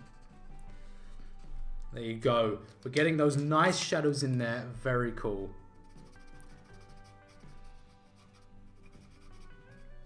How are we finding it, guys? I am reading your comments. They are absolutely lovely, so thank you all so much. I'm sorry if I missed many of them because I am drawing, but from what I have seen, you've all been extremely nice and very welcoming. Thank you all so much. I'm going to move this to the side a little bit. How's that hand looking? Do we like the hand? How's your hands looking? If you are drawing your hands alongside my ones, I hope they're going well. That looks pretty cool like that. I really do like that one. I'm just going to get that a little bit more deeper in there. And look at that. That is really looking like a hand. That is how you want it to be. Doesn't have to be hyper realistic, but it follows a structured guide based on what we've already set on our preset sort of light source. We've done that like that, and it looks pretty cool. Very happy with the results. I didn't know you live stream. That's amazing. Thanks so much, Brandon. I do actually live stream on Twitch. If someone could drop my Twitch link in the chat, it would be awesome. But I do stream on Twitch. I don't really stream on YouTube, but I have made an exception today to stream on YouTube because you guys are awesome and you deserve a stream today. So we're just dropping these shadows again, obeying those rules that we've laid out. The ball joint right here, we're going to just... And again, if you are wondering what I'm doing this part right here. It's very hard to see when I'm so close, but that part is right there. So we're drawing that part in there. You can use your own hand as an example if you have the correct light source. I don't, but if you had the right light source, you could use your hand and really get those in there. And don't worry about the accuracies. Don't worry about being perfect. I am hearing a lot of my Twitch going off right now. I am sorry. I forgot to turn off my Twitch alerts. So I've got my Twitch alerts going off in the background. Hopefully they're not too distracting with the woes right there. We've got Crash Bandicoot. Oh, wow. Wow. My apologies, everyone. I'm so sorry. You're the illustrator, Bob Ross. That is a great compliment. Thank you so much. Bob Ross was an absolute hero and an idol to many. Great guy. I absolutely had a... I guess we've got our current modern day Bob Ross in Jazza Studios. So Jazza is the current Bob Ross of the modern era. One of my favorite, if not my favorite YouTuber. So if you've not subscribed to Jazza, I'm sure many of you have. But if you've not subscribed to Jazza, you should definitely do so. Jazza is an amazing artist.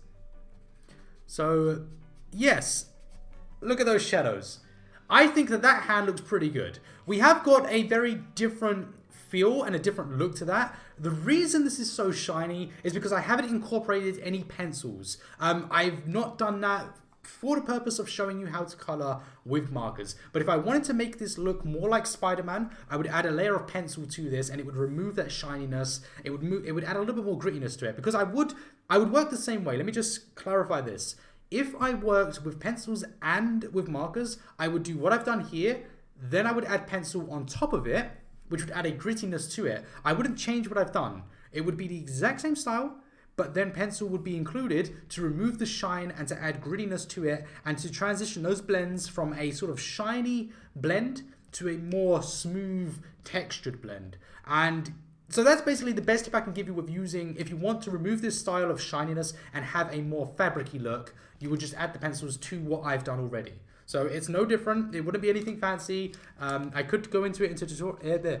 I could go into it into a video, but I really think right now it's not necessary. I think right now it's just basically what I've done today with the added pencils.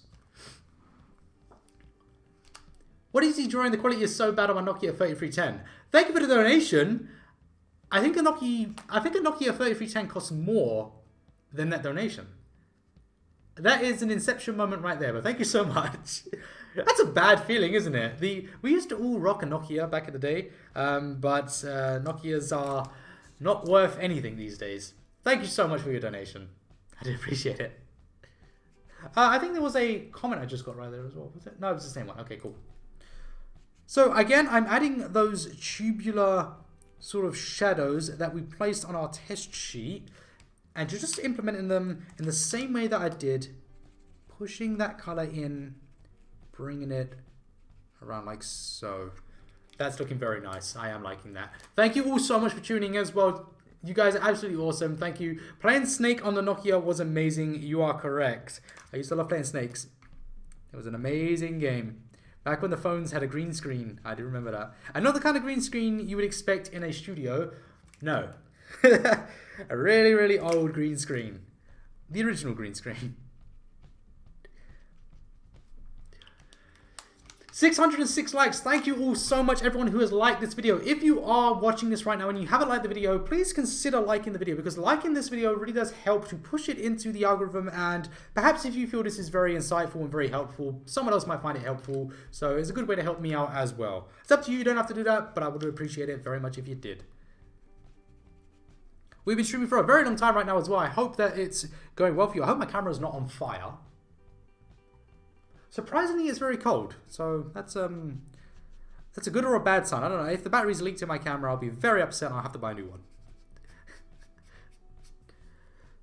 This is a super fun thing to do as well. I gotta say that this is something that I'd like to press upon people as well, is when you're doing these pieces of artwork, don't focus too much on the end result being perfect. Focus on the pleasure of doing it stage by stage. Obviously, I'm talking to you while I'm doing this, so I'm not taking this 100% serious, which may impact the results of the piece of artwork. I do think it looks good right now. Could it look better?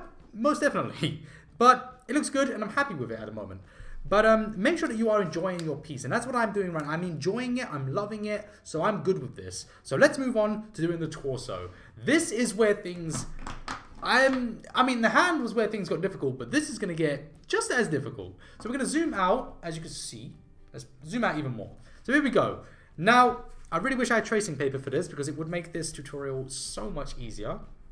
But never mind. So, the torso. This is going to get complicated, and it might get a little bit confusing. So what I would suggest you do is break up individual parts of the torso, but we're going to do the torso as one overall section first. So which shape does that torso look like? Wrong pencil. There we go. What shape does that torso look like most? Let's bring those out. There we go. What shape would you say, guys? Everyone in the chat right now. I forgot the fingers. I did forget the fingers. My bad. Let me just drop those in right now. Good call. Good call. Dropping those fingers in right now. While I'm dropping those fingers, leave a comment down below. What shape do you think that torso is overall? Not individually, overall. Which one would you pair it up with most? There is no right or wrong answer. Let me just say that right now. There's no right or wrong answer, because it is all relative. And you can use any of those shapes, even the pyramid. Any of the shapes will work. But which one would you attribute to it most of all? Let's see. So we've got someone saying sphere. We've got rectangle. We've got the pyramid. As I said, so many answers and so much variation right here. So we have several square, sphere. Right, so it seems there's a good amount. There's a variation right there. There is no general answer right there. That's actually very exciting. I'm really happy that everyone's been so random, because that is exactly what it is. It is not one shape. It is any of these shapes that you want it to be is what you can make that at. As an example, we're gonna grab a clean sheet of paper. So, with a clean sheet of paper, here is his torso. But let's turn his torso to a way that we can see it. So, looking at him like that, if we were to change that shape of the torso and turn it to a front-facing torso. So we have his chest, we have his abs, there's his shoulders, and so on. What have I just done here? I've just made a square shape. I've made a square shape and two circles. Why have I done that? You know what I could have done? I could have done this. I could have made it facing straight ahead of me, and I could have done this. A triangle, two circles, and then maybe just put a square down here for the abdominal area. I could have done that. What else could I do with that body shape? I could have just said to myself, you know what? Maybe his body shape is a cylinder. Maybe that's the way I want it to look. Maybe his chest could be in here, and his abs could go in here, and his shoulders could go there. It could be any shape you want it to be, and that's what's quite cool, and I'm really happy that everyone's been so random about that. You guys are absolutely fantastic. So you will have artistic eyes. That is pretty good. So looking at it, we're going to go, what should we do with this? I'm going to pick today based on the front experience that we've got right here, I'm going to pick a cylinder. So I'm going to pick the cylinder because I'm looking at it from this view here. So perhaps if we do a cylinder, let's see what happens. So looking at his view, we have the head right there. All right. We have a shoulder, but let's do the cylinder shape. So the cylinder shape comes across here with one part there, right across there. The chest is in this area. Okay, so our cylinder shape actually works out pretty well for what we've got. Ryan Anderson, thank you so much. Thank you so much for your donation, man. Absolutely awesome. Thank you, dude. So what we've got is the two shapes right here, the cylinder shapes here, and we can build upon that to show the muscle, one of the shoulders here, one of the shoulders here, and the chest there. We've all built that off of the cylinder. Now, how do we work that into our shading? So the light source is coming from the top up here. So let's cast a shadow across that part there like this. Ignoring the head. The head is there, but we're ignoring the head. That's why we're going over it. So across the head we go, creating a shadow like so. So we know that this part is all going to be in shadow like that. The natural basis shadow is down there. But now we've got things protruding. We've got these parts of the body that are sticking out, such as the shoulder. The shoulder is on top of the cylinder. So let's put the shoulder in here.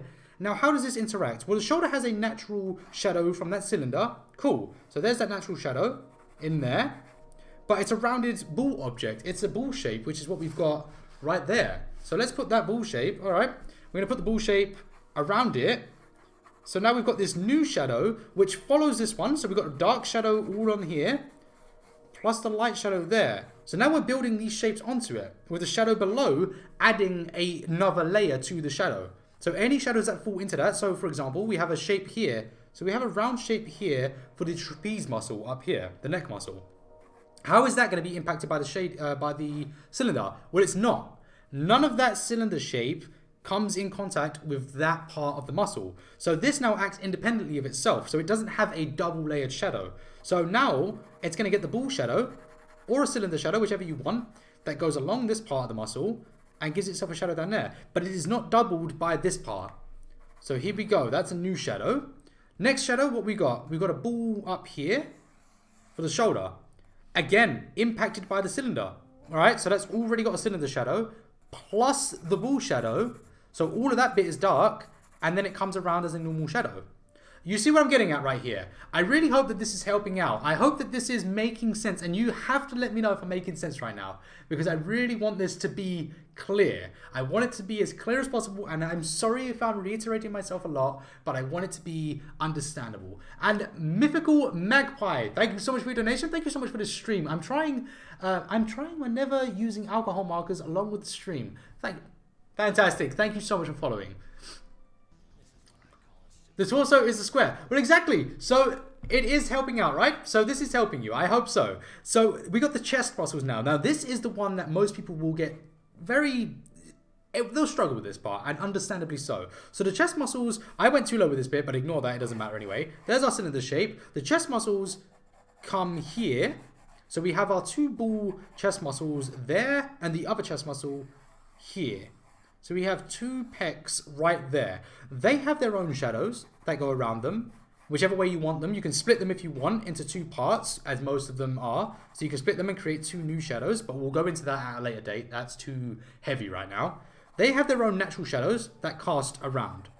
This one is in front of this one. So even though there's no direct light on that, it's still casting its shadow. So there goes another shadow right here. Comes around there. But now we have another foreign object. We have the head to deal with. So here is the head. How is the head going to play into the shadow of the cylinder, the shadow of the chest muscles, and anything else? Well, the head is going to follow the same light and the same shadow pattern that it would as a ball, like so. It goes down here like that. So that head is going to cast its shadow down there. But now it needs to cast it across the chest as well. So now we've got that shadow on top of all these other shadows. So the head shadow is going to be super dark. The head shadow, anywhere that there is a triple shadow, like here, we've got cylinder shadow is 1, circle shadow is 2, head shadow is 3. We have a third shadow over this area down here. So now you have a super dark area that gets darker the more that shadow hits it. That's how you do it. And that is how that is going to be created, but in here. It sounds complicated, and I do apologize if this sounds like a lot of information, but it's very simple. When you really do break these steps down and focus on these shapes and how you can get these shapes onto this image, you do that, you'll master the secret of doing shadows on a human body or any kind of object. It doesn't matter what it is, any object at all, you'll master those shadows if you can get those shapes onto it and break it down in your head. Do not do it on paper. Do not, because as an example, let me show you. If I was to do the base shadow, I don't know, of the cylinder, which would have its darkest shadow at the bottom, yeah, this would work. So if I was to do the cylinder, there's its darkest shadow, there's its second shadow, and then here's its sort of almost at the top shadow. There's those three shadows. Now, how the hell am I going to put the wall shadows on top of that? Because now if I start doubling up on that, it's going to start looking really... I mean, it works, actually. It actually works. But it's not as clean as you want it to be. So really, do it in your head. Because just in case, for example, you get a foreign object that comes along, like a break in the chest. If that breaks across there, for the chest muscle, like this, how is that going to go there? You can't get that extra shadow in there. It won't work. So... don't do that on the paper. Do it in your head first and do it on paper. Or do it on a separate sheet of paper like this. And then do it on there. No problems. So, let's get on with colouring this. And this is where it's going to get fun. So we're going to follow exactly what we've just done there. With all of those base shapes on here. So how are we going to start this? We have that in mind. We know that the cylinder is casting its own shadow across the whole thing. So now let's do the objects. So we're going to start with, I'm going to start with whatever is most obvious. So I'm going to start with maybe mapping off the shoulder for convenience so everyone can see. So let's zoom right in and get that shoulder nicely done. Here we go. Here we go. So shoulder time. Now with the shoulder, you're probably going to want to add a nice bright glow to the shoulder. You want it to pop. You want that to show that it is a ball shape. So I'm going to map that bit off here. And I'm going to add a sort of a bit of a muscle that I want to add on this. So let's just say like here, we'll add that coming down to there. I know it's very hard for you to see right now because I haven't added any sort of color to it, but I'm just mapping it off with my lightest pen right now. Right here, we'll add a sort of ball color right there. And again up here, that one should be a muscle there, I think. I'm not too sure, but I would put a muscle there. And we're going to add a sort of ball right there. So there you go. We've got two sort of highlights mapped out. Now I am running out of color in this Primrose. I'm pretty sure I bought a new one, so that's a little bit concerning. I did buy a new one. No idea where it's gone though, unfortunately. But never mind. That's okay. We don't need a full Primrose color to show you what we're doing. So let's grab one more colors. We're going to start with the lipstick red, and this is where we're going to really start to bring out those details that we just learned. So we're going to add that muscle in there. You don't have to add the muscles if you don't want to. I just like to add extra muscles because I like to make my life hard. You don't have to do that. We're going to have this bit come around here, and it's going to follow around these parts of those highlights. So again, creating a ball around them, going over this one, another ball. Now, you don't have to do this one. I'm just going to do a second. Oh, should I do that actually? I don't think so. I don't think we'll actually add another one. I think just having one will be a wise decision. So we'll just do the one right there, and then we'll do this. That will probably look a little bit better. I'll ignore this inner bit for now. I won't do the inside muscle, this part. I'll do that in a moment just to show you what I'm talking about. Oh, bugger, bugger, bugger. Right, so that bit goes just in there.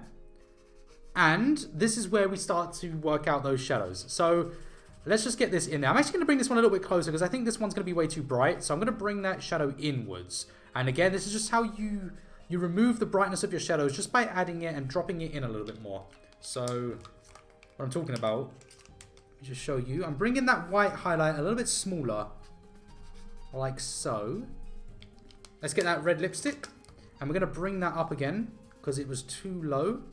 And as you can see, we're now dimming the light and we're dimming the shine on that piece because we don't want it as bright as, say, the one that we just done at the top.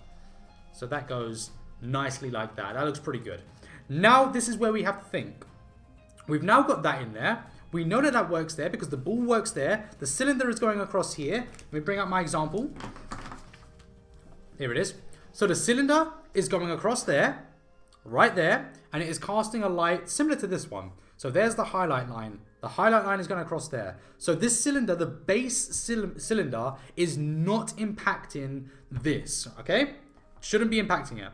Now we've got to add that deep layer shadow. So we have a shadow from the cylinder along here. That's already there. It's in our head. We have it there. There's the base cylinder shadow. Now we have to put the ball shadow. The ball shadow. We have to put this ball shadow, this one, on top of the cylinder one. That's going to now double that shadow. I have to keep reiterating that. It's going to double that shadow. So here we go. So we'll do it as we would normally. We do the ball shadow just like normal. So let's just get that around. We're going to have that come up here. Now, you can add muscle fibers to your heart's content if you really want to. For the sake of this, I'm not doing my muscle fibers. Usually, I would do loads of them in this arm, and I would really enjoy doing them. But I'm not doing them right now because it will get complicated, and I want to show you the basic structure of the character's model. You can go ahead and do the structure. I'll just give you a quick example. If I wanted to do the muscle fibers, I would have a shadow that comes across there and start to do some lines across and start to add blending to them. I'm not doing that right now. I want it to be very clear what this is. So I'm just making it a ball. And let's grab our next one and we're going to blend that back into itself. So just blending, blending, blending. And blending is just about pushing those colors. You want to focus more, although you see me scratching a lot like this, what's actually happening, which I'm not explaining too well, I'm sorry. I'm not actually doing this. I'll show you on this piece of paper. I'm not doing this. That's not what's happening. What's actually happening is this. I'm not backtracking. I'm not bringing the color back. And when I am, I'm very, very lightly touching it. Because if I'm pushing it forward and then I'm doing that, I'm just bringing it back. There's no point. There's no point in pushing that color away into the blend and then pulling it back on myself. That's just ludicrous. You wouldn't do that. It's because you're going nowhere, basically. So you want to push it forward, but not bring it back. You can do it lightly, like that, and bring it lightly, but don't drag it. It's a very small thing to do. He's using pro markers. I am using pro markers. So now we move on to the darker tones. Now this is where we have to focus. That cylinder shadow is coming across. It's coming across. Here's the cylinder shadow. It's right here. That's the cylinder shadow there. Right? But we're putting our ball shadow on top of the cylinder shadow. So that's why we get a deeper shadow. And as you can see already, it's already showing. We've now got, because I wouldn't do this shadow as dark as that. That shadow would actually be the same as this one if it wasn't for the cylinder. This whole area would be identical to this if it wasn't for the cylinder. Do you understand what I mean? And I'm hoping that I'm making it clear because I feel... by the way, when I ask if you understand what I mean, I'm actually genuinely asking. If you could leave a comment, let me know. But as you can see right here, this head, let's bring it down so you can see exactly. This head, ignoring the eyes, ignoring all of the cheekbones, ignoring everything, there is the natural shadow of this circle there, going around here. Right? You can see that shadow right there. It is not as dark here as it is here. They are both identical shadows and identical shapes. But this one is darker. The only reason it's darker is because this shadow going across here from the cylinder shape underneath this is impacting this, giving that a darker shadow. That is why you're doing it, and that is why you're doubling up this shadow down here. Keep that in mind. Don't just do it. Keep it in mind. So let's color that across. I'll tell you what, loving doing these tutorials live. You guys are super. Thank you so much. I've really come into my element a little bit here. Thank you. I can't. I tried to play it cool just then, but I can't. Guys, I was so shaky like this before I started this tutorial, but I've never taught live before, but I'm so confident right now and I feel so good. Thank you so much. You've been absolutely super and welcoming, and it's just awesome. Thank you. So let's add these deep shadows in here. Snipes! Snipes! Why are you not a moderator? Let me just drop you that. Let me just drop you that. Boom. There you go, dude. I don't know if it is actually Snipes. Is that Snipes? That is Snipes, right? Snipes that I know. Dude, if that is you, let me know. Send me a message right now on Twitter. Just saying Scooby-Doo. And then I'll know it's you. Otherwise, I've just modded someone who's not you. So again, I'm adding that dark shadow. Now, this is where things get messy. We now have our shoulder area complete, right? The blending isn't perfect. If you want to increase your blending, you just start pushing it further and further And then you start to bring that blending more and more. It's up to you if you want to do that. Don't worry too much about it. But we need to now figure out what we want to do with this shadow. Are we happy with how dark that shadow is? Or do we want it to be darker? If you want to go darker, unfortunately I don't have a darker red than this walnut color. There is a workaround. And this is a good thing. This is one that not many people know. There's your secret. Gray. Gray is fantastic. It doesn't have to be this gray. It could be any of the grays. It could be a warm gray, which is actually a better gray. Let's grab a warm gray. Warm gray. There you go. We have a warm grey right here. Now, these greys, a warm grey is a good one because it has a sort of pastel colour inside of it. But, what just happened there? Sorry about that.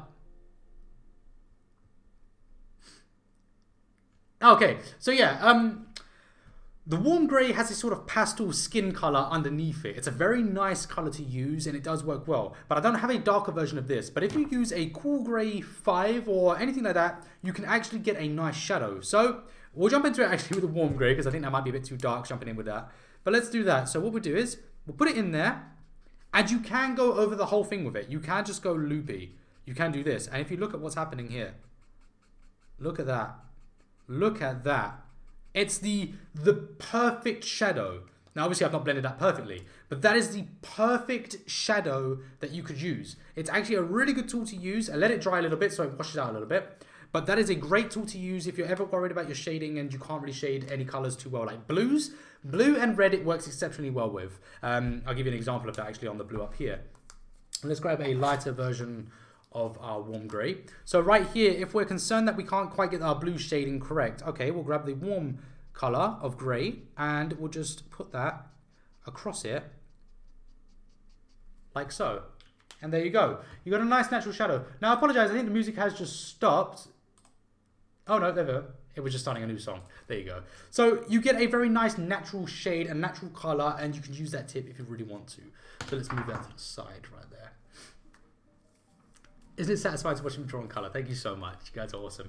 Are any of these tips helping you? Please do let me know if you are finding any of this information useful. Or if you've learned something new during the stream, that would actually be a very nice comment to read. So if there's anything you've learned, let me know. Leave a comment down below on the video or leave a comment in chat. You don't have music. Oh, I guess the music is very quiet. My apologies for that. Can you guys hear the music? I hope you can. It's a very quiet music. I apologise for that. I'm not having the volume too loud. But there you go, I've turned it up a little bit. Hopefully that's better for you guys. So yeah.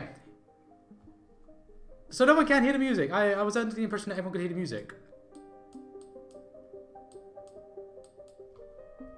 Let me just change the song a little bit. Let me just... Can anyone hear that? How's that sound?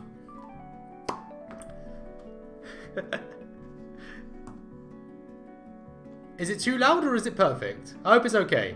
So, right. Yeah, so if you're learning anything new, I'd love to read your comments to see what you're learning. Obviously, I will watch this stream back later on to find out what everyone's learned and see everything. So, yeah, fingers crossed for that. Right, let's move on to the rest of the shadows. So I will do a darker shade on this one later on. I won't do that just yet. I'm going to focus on the rest of the drawing and see if we need to go darker at any point. So what we'll do now is we're going to work on this muscle area up here. So once again, we revert back to our source material that we've done here, the shape here. So we know that's how we want that to look over here. So we're going to do a nice sort of ring shadow around the back and we're going to place it just inside. And this is where you have to focus on your human anatomy. Now, I'm not too sure how that's going to look, really, but I'm going to do something like this, and I'll figure out the rest of it later on. So we're going to do that like this, and fade it up into a sort of, not a ball shape, but a nice shape up the top. And you'll see what I mean when I start adding the reds. So let's get a lipstick out there. So with the red, we'll place that down right here. And again, this is another one of those muscles that I would certainly add my own fibers to it, my own details to it, but for the sake of this tutorial, I will not be doing that. But yeah, so this area up here is not affected by the base cylinder. As you can see, the base cylinder goes across here, or in fact the whole area there, but the midpoint of the cylinder comes through here to there. So there isn't any shadow from that cylinder. Bill McPherson, thank you so much. Let me just read your comment. Thank you so much for the donation. Thanks to the society watching you last week. I've been away from drawing for a long time and been trying to relearn. Line work and inking never gave me trouble, but colouring was never my strong suit. Learning tons. Thank you so much, and I'm so happy for it. Sorry for my English there, trying to read that, but thank you so much for your donation. Absolute super. You guys are amazing. So, as you can see right here, and as we can see on our test image, the cylinder here is only slightly casting a shadow on this area. So that adds a, let's say, times 0.25 shadow. It doesn't quite add a big shadow to it. It has a times 0.25 shadow. So a very minor shadow is added from that base cylinder. So let's sort of figure out what the hell I've done up here. Okay, so I'll just blend this bit up there, like so. And I'm going to give him a very harsh brightness at the back. Something like that. Where's my other color?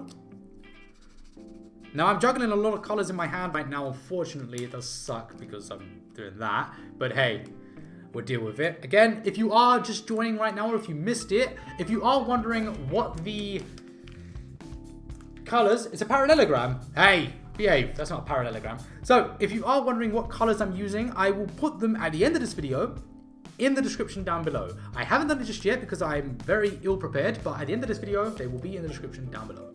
So, now I've got to figure out the rest of this. So we're going to follow the sort of bull shadow once again on this shape. So again, casting that shadow around it just as we did with the face, with the shoulder. But with the one caveat is that this part here is impacted by that base cylinder. Take care and wash your hands. Who's that? The one art guy. Take care, man. Thank you so much for modding the stream today. I appreciate it. Hope you have yourself a good day and wash your hands, as everyone said. So, as I said, we are adding this shadow in here. Now, you can always say to yourself right here that some of these areas, again, this doesn't fall into the rules of what I'm currently teaching you, but it falls into a personal choice rule. So, if you want to add a next layer of depth and dimension to your design, this is what you do. So here we go. I'm going to firstly quickly add this little bit here because that's annoying me. You go there like that. There you go. Oh god, I've done it wrong again. Let's do this.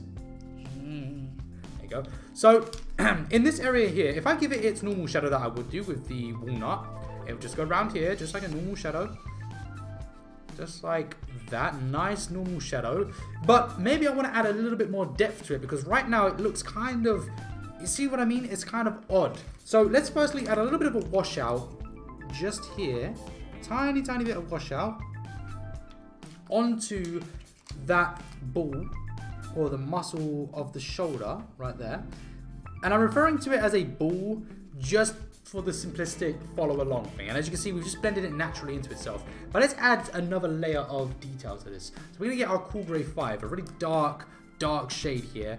And in this area just there, we're going to add a little bit of a sort of indentation.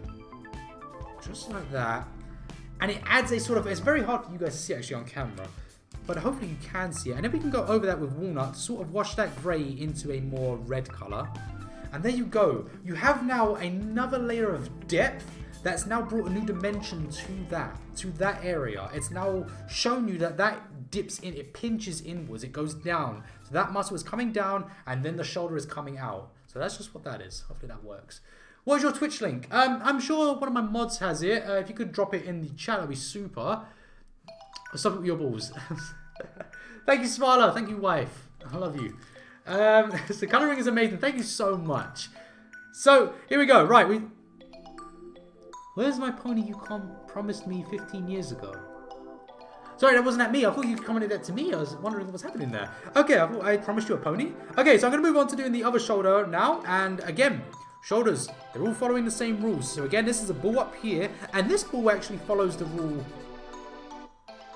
This ball follows the rule very well. So I'm going to ignore a section here where the chest sort of overlays. So we're going to ignore that a little bit. Actually, I'm just going to colour up to there. We'll just do that to make it easy. So this one is going to follow, where's my ball? There. This is going to follow this ball rule very, very well. Let's put that there. Oh, you can't see it anyway. It's going to follow it extremely accurately. So what we'll do is we'll drop that shadow just like this. You can add, again, all of the muscles in the world if you want. If you want to add you know, muscle fibers, or I don't know. Look, I'll throw one in just like this. Just throw them in. If you want to add these sort of extra muscles to the shoulder, do it. Go for it. If you don't want to add them, don't add them. But if you want to add them, there's no rules with art. You do whatever you want. And one of the key things that I really want to get across during this live stream is that, much like cooking, there is no recipe. So with art, there is no recipe. There is a guideline and there is a sort of basis to something, but you do what you want to do. You know, you do it to taste. So it's whatever you want. You still need those foundations, and those foundations are the ball shapes and how you put those shadows on the balls. I'm sorry I keep saying it like that, but it's serious. That's the basis. That's the ingredients essentially with cooking. That's the ingredients. That's the, if you want to make a steak, well, you get a steak, so you need your steak. That's that. But then you put your ingredients on top of it to do it to taste. That's what this is. You've got your ball, and now how do you create that shoulder the way you want that shoulder to do? So I've done that now. Now what am I going to do? Oh, I don't know. Maybe he got a BCG injection. Maybe he's got a thing in his arm. So I might give him a little bit of a bump there or something. Or maybe he's got pimples. We'll just do some spots. You add these things when you want to do them. You maybe want to give him some ripples in his clothes. I mean, here's an example of one. I'll do it right now, just so you can see what I'm talking about. So this bicep up here, maybe it's pinching across. Maybe there's like a, I don't know, something's happening here. Maybe it's not quite fitting well. So let's just add a bit of stretchy fabric that goes across here. Oh, sorry, you can't see that. There you go. So let's just add a sort of shadow across here. Just like that, and then maybe just a tiny bit of darkness to it. Just like that, and just add these small things to it. If you want to do stuff like that, go for it. Maybe you add a pinch as well at the bottom of it, just to show that it is a sort of stretch in the fabric. Add a pinch. There you go. And now you've got a sort of thing going on there. You've got something added to it. You've got a new dimension to it. So you can do that kind of stuff and mess around with things, and it's all good. Do you smell what the Rock is cooking while he's cooking What color is the yellow? The yellow I'm using today is Primrose. I'll show you right now. Sorry, I'm a little bit parched. I'll just put the color right there. I'm just going to have a little bit of drink. There's the color I'm using for the yellow. Sorry about this, guys. Need a little bit of a drink break.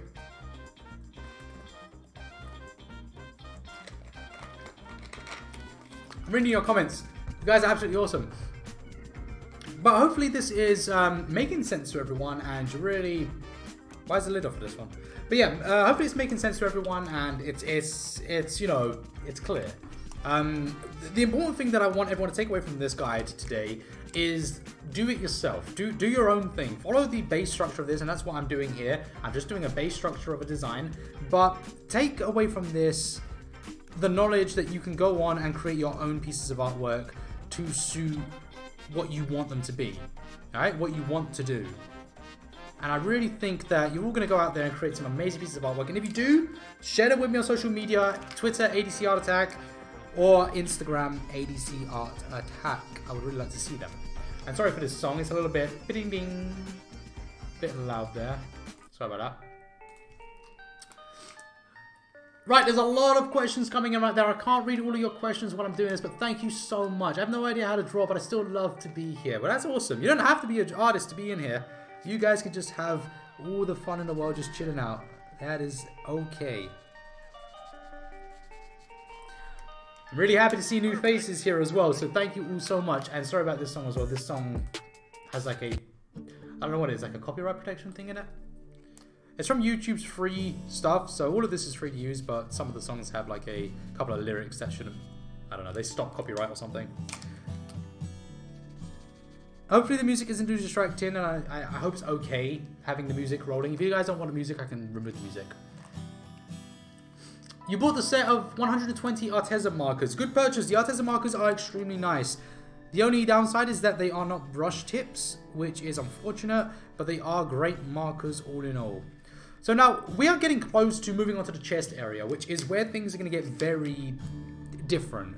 The way that the head and everything else impacts this is going to change a lot of stuff, and I'm hopefully going to be able to explain this as best as I can. I did explain it before on the separate sheet of paper, but I'm going to do my best to try and explain it once again. So here we go, chest time. This is where things are going to get fun.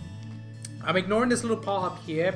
It's going to prove to be a bit annoying, but we'll get onto that in a moment.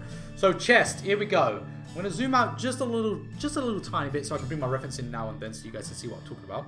And when I say reference, by the way, I'm not actually using any source material. I have nothing. I mean, I'll zoom out. Not like it really proves anything, but I don't have anything except for all of my rough, sketchy things. We're not using a thing because I just want you to. I just want to show you the organic approach to this. So here we go. So what we're doing right here, let's zoom in a bit more with the chest, is what we did over here. We broke down the base image of this into its fundamentals. It needs to be zoomed out again. My God, sorry for the headache. So we broke down the base structure here with the cylinder underneath, one cylinder under here, which should be a cylinder. It could be a rectangle. You can do whatever you want, but cylinder suits it best. And then we have the muscle here, the shoulder here, the other shoulder here, and so on and so forth. But with the chest area, this is where things get very complicated. So the chest, drag you over here. With the chest, we have a chest muscle here, which is a ball shape. It goes right way through. And we have a chest muscle here, which is a ball shape. They have other factors in them. So you should plan out how you want to do this chest before you go into coloring it. So let's look at what we're talking about here. Boing. So here we go. With the chest, we've got this bit of shoulder muscle right there that comes up here. Now, it doesn't help that this isn't filled out for us. We have to do this ourselves, but it's okay. We can do this. It's no problem. So we can have a pinchy going across here. We can have maybe an upper part of the chest right there. And then that will join up to where the shoulder comes across there. And all of this area will just be part of the neck muscles and etc, etc. But right here is our chest area. So right in this zone here. And we'll cut that chest off. Wait, hold up. Who did this? This is really bad. That shouldn't be like that. Okay, this looks really odd. This bit here looks very, very off. Where does his spider come down to? Maybe his spider comes down lower. Okay, never mind. So there's the middle of the chest, apparently. I don't know if I agree with that, but alright, we're at the middle of the chest there. So there's the middle of the chest. Is that the middle of the chest? I'm not happy with that. Never mind. We'll run with it. So with this bit, we've got the muscle fibers that go off in their directions that they go off in. And all down here, we have this part. But again, I don't know what this is supposed to be.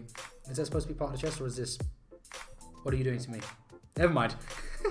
So we map off now that ball shape. So the ball shape will cast its natural ball shadow along here like this. That's the natural shadow of the ball around this area here. There's the ball shadow. So we know the highlight is supposed to be here.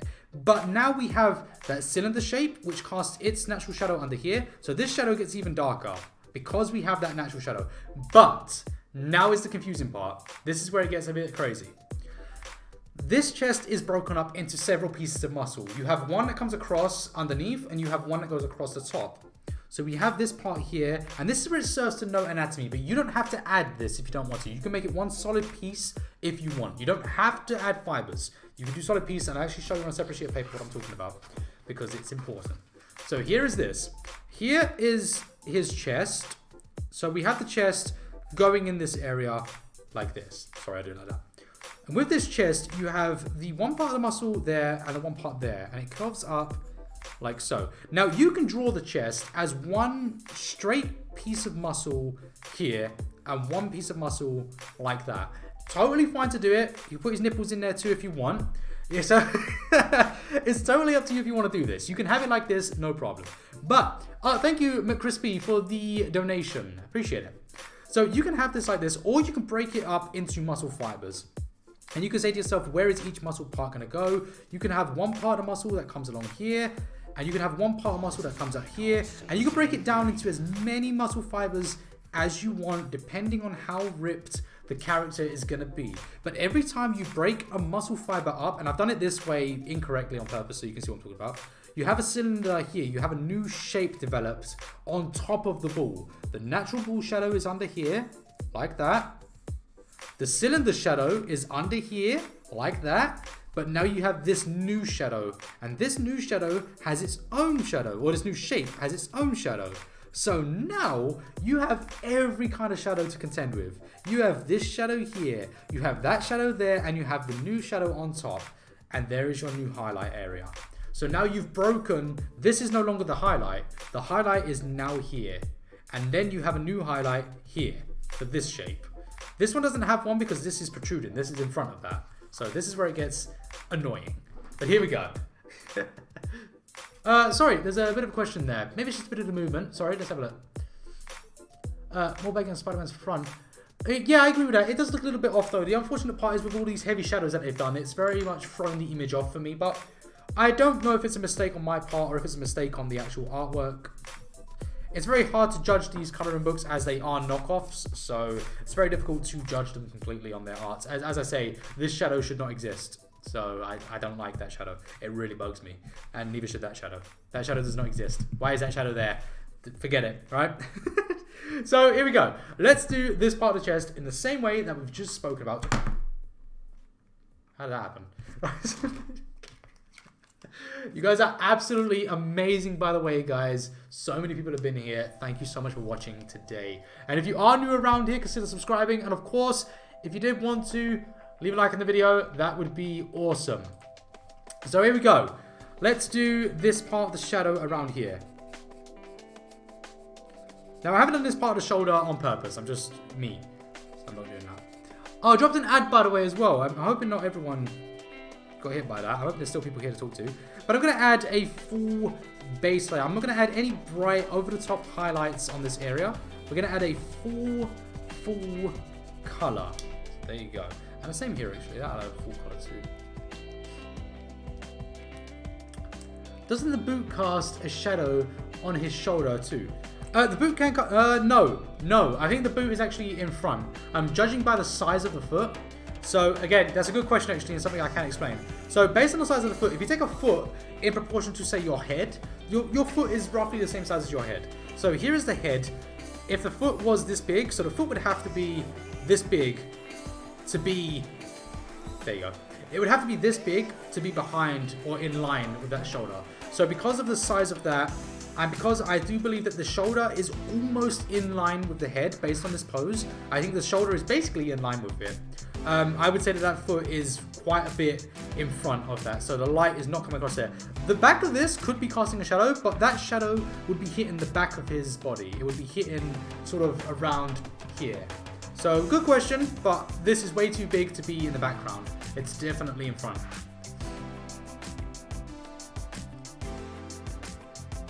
Huh? Everyone likes Family Guy, I think.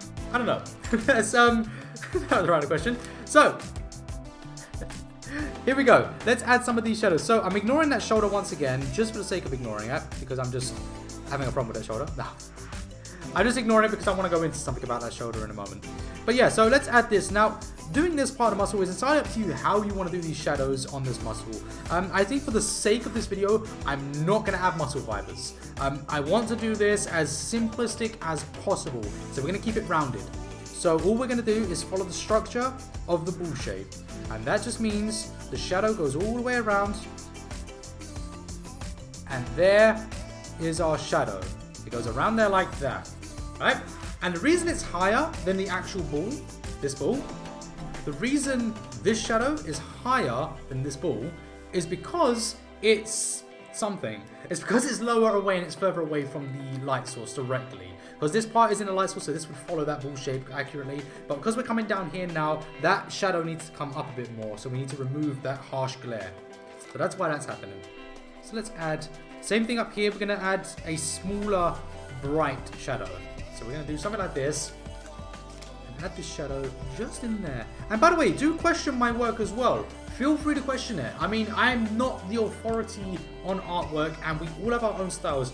Understand that I am doing this as basic as possible. This is not my serious art style or my serious work. I want this to be educational, and for that to be the case, it has to be simplistic. It can't be over the top, otherwise there's no explanation. It would just be crazy. You're amazing. Thank you so much. And thank you guys for staying active. You guys are very active. I love that. So we're going to move on to our berry red now. And with our berry red, we're going to do the same thing. Keep in mind, the ball of this shoulder casts a shadow as well. So that shadow, think about how that light is interacting with that. So how is that going to cast a shadow? It's very subtle, but it will have a shadow just in there like that. And around here, how is that shadow being impacted by something like that? Nothing too crazy. Just goes around here. Something like this. And you can make it straighter actually. I'm going to make it a little bit straighter. I really do want to touch on that head, but we'll touch on that in a moment when I'm done with this one. So I won't add too much shading from that head just yet, because that's an important point, and I really want to just explain to you how that head impacts the shading. Because it does impact the shading, and you need the head shadow to be visible. You can't do what I've been doing here with the head shadow. It has to be visible. You have to see that the head is casting a shadow. You can't just play off a shadow and make it darker. It doesn't work like that. So I'll go into that in a moment, but let's completely finish this part. We're just going to do a couple more dark things. Again, if you're doing this at home, maybe consider adding some muscle fibers. I haven't done them just for the sake of a tutorial, but a chest is not perfectly round. There are fibers, depending on how ripped the character is. But in this instance, Spider-Man doesn't matter too much. Spider-Man's wearing a suit, so you can add a roundness to it, a fullness to everything, and it's okay. It doesn't really make it look any right or wrong. But some characters, if they're shirtless, you don't want to make it just completely round, because then it will look too fake and too off. You'll want to add a fiber to it and make it look a little bit more detailed. Is there something you can't do? Well, I've tried most things. I'm pretty adept with most things, but there are things that I haven't tried, and obviously as we go into those, like gel pens, I did those recently. I couldn't do those. I'm not very good with gel pens. But yeah, there are things that I can't do, and there are things that cause me problems or I need to work on. As with everything, I think everyone has those issues, but yeah, I mean, I'm not by no means perfect at everything. I mean, I'm not even perfect at markers. I'm still learning how to use markers, and I'm just trying to pass off the knowledge that the little knowledge that I have. I think it's one of those things where any knowledge is better than no knowledge. So me just giving you, that's a bad thing to say actually, because not any knowledge is bad. I just think that I have a little bit of experience, and it's a good idea for me to pass that experience on to the next generation of artists or anyone who just wants to do artwork. I think there is a responsibility to me, from me, and you know what many of my peers in the YouTube scene, we all have a great platform where we didn't study artwork, or we didn't go through the proper channels of being an artist or whatever those are. I don't know what they are, but I think we should respect the position we've found ourselves in, and we should use that position to educate other people further and give other people a chance. You know, I love when a younger generation watch my videos, because it really, one, it affects my copyright, so not my copyright, but my channel, so that's a bad thing. But but you know, it's nice that there are younger generations out there who are looking to learn, because when I was young, art was not a big thing, and it wasn't considered a good thing to be an artist. I lived in a very ghetto neighborhood, and it wasn't nah, you don't want to be an artist when I was a kid. So it was a very difficult time, but I'm very happy that I found artwork now, so it's very good. But yeah, I just think we have a responsibility to teach people, and that's what I want to do. I'd love to do. That's what I'm trying to do. But Crispy, thank you so much for your donation. Will this be a video later? I started watching late. Yes, it will be. Don't worry about that. It will be. It seems to be going very well right now, so I'll probably make this a video later on. I hope you guys will do it. This beard is driving me crazy. It's so itchy. But I like, all my hairs are touching my nose. I'll stop going on about that. So I'm going to do this side real quick right now, because I just want to get on with, we don't really need this yellow, but I'm just going to do it anyway. I want to go on to showing you how the head impacts the rest of this physique. So that's a very important feature, and it's not one I want to really not do, so I want to show you this best I can. So I'm just adding a very basic and very quick layer here. I'm hoping that will look good, but I'm not taking too much care with this one. It's very hard for me to do this without actually jumping into the head shadow, but I'm going to do the chest as if the head wasn't there, and then I'll go into adding it just for the sake of this. So I'm just dropping it down right now, and then I'll explain that in a moment. Let's quickly get through this, because the head shadow is a very important one as well. The head shadow, it casts a specific shadow that needs to be visible. It needs to be seen. You need to know that the head is there, otherwise it doesn't look right. It looks like the head is floating. Right now it actually looks pretty good.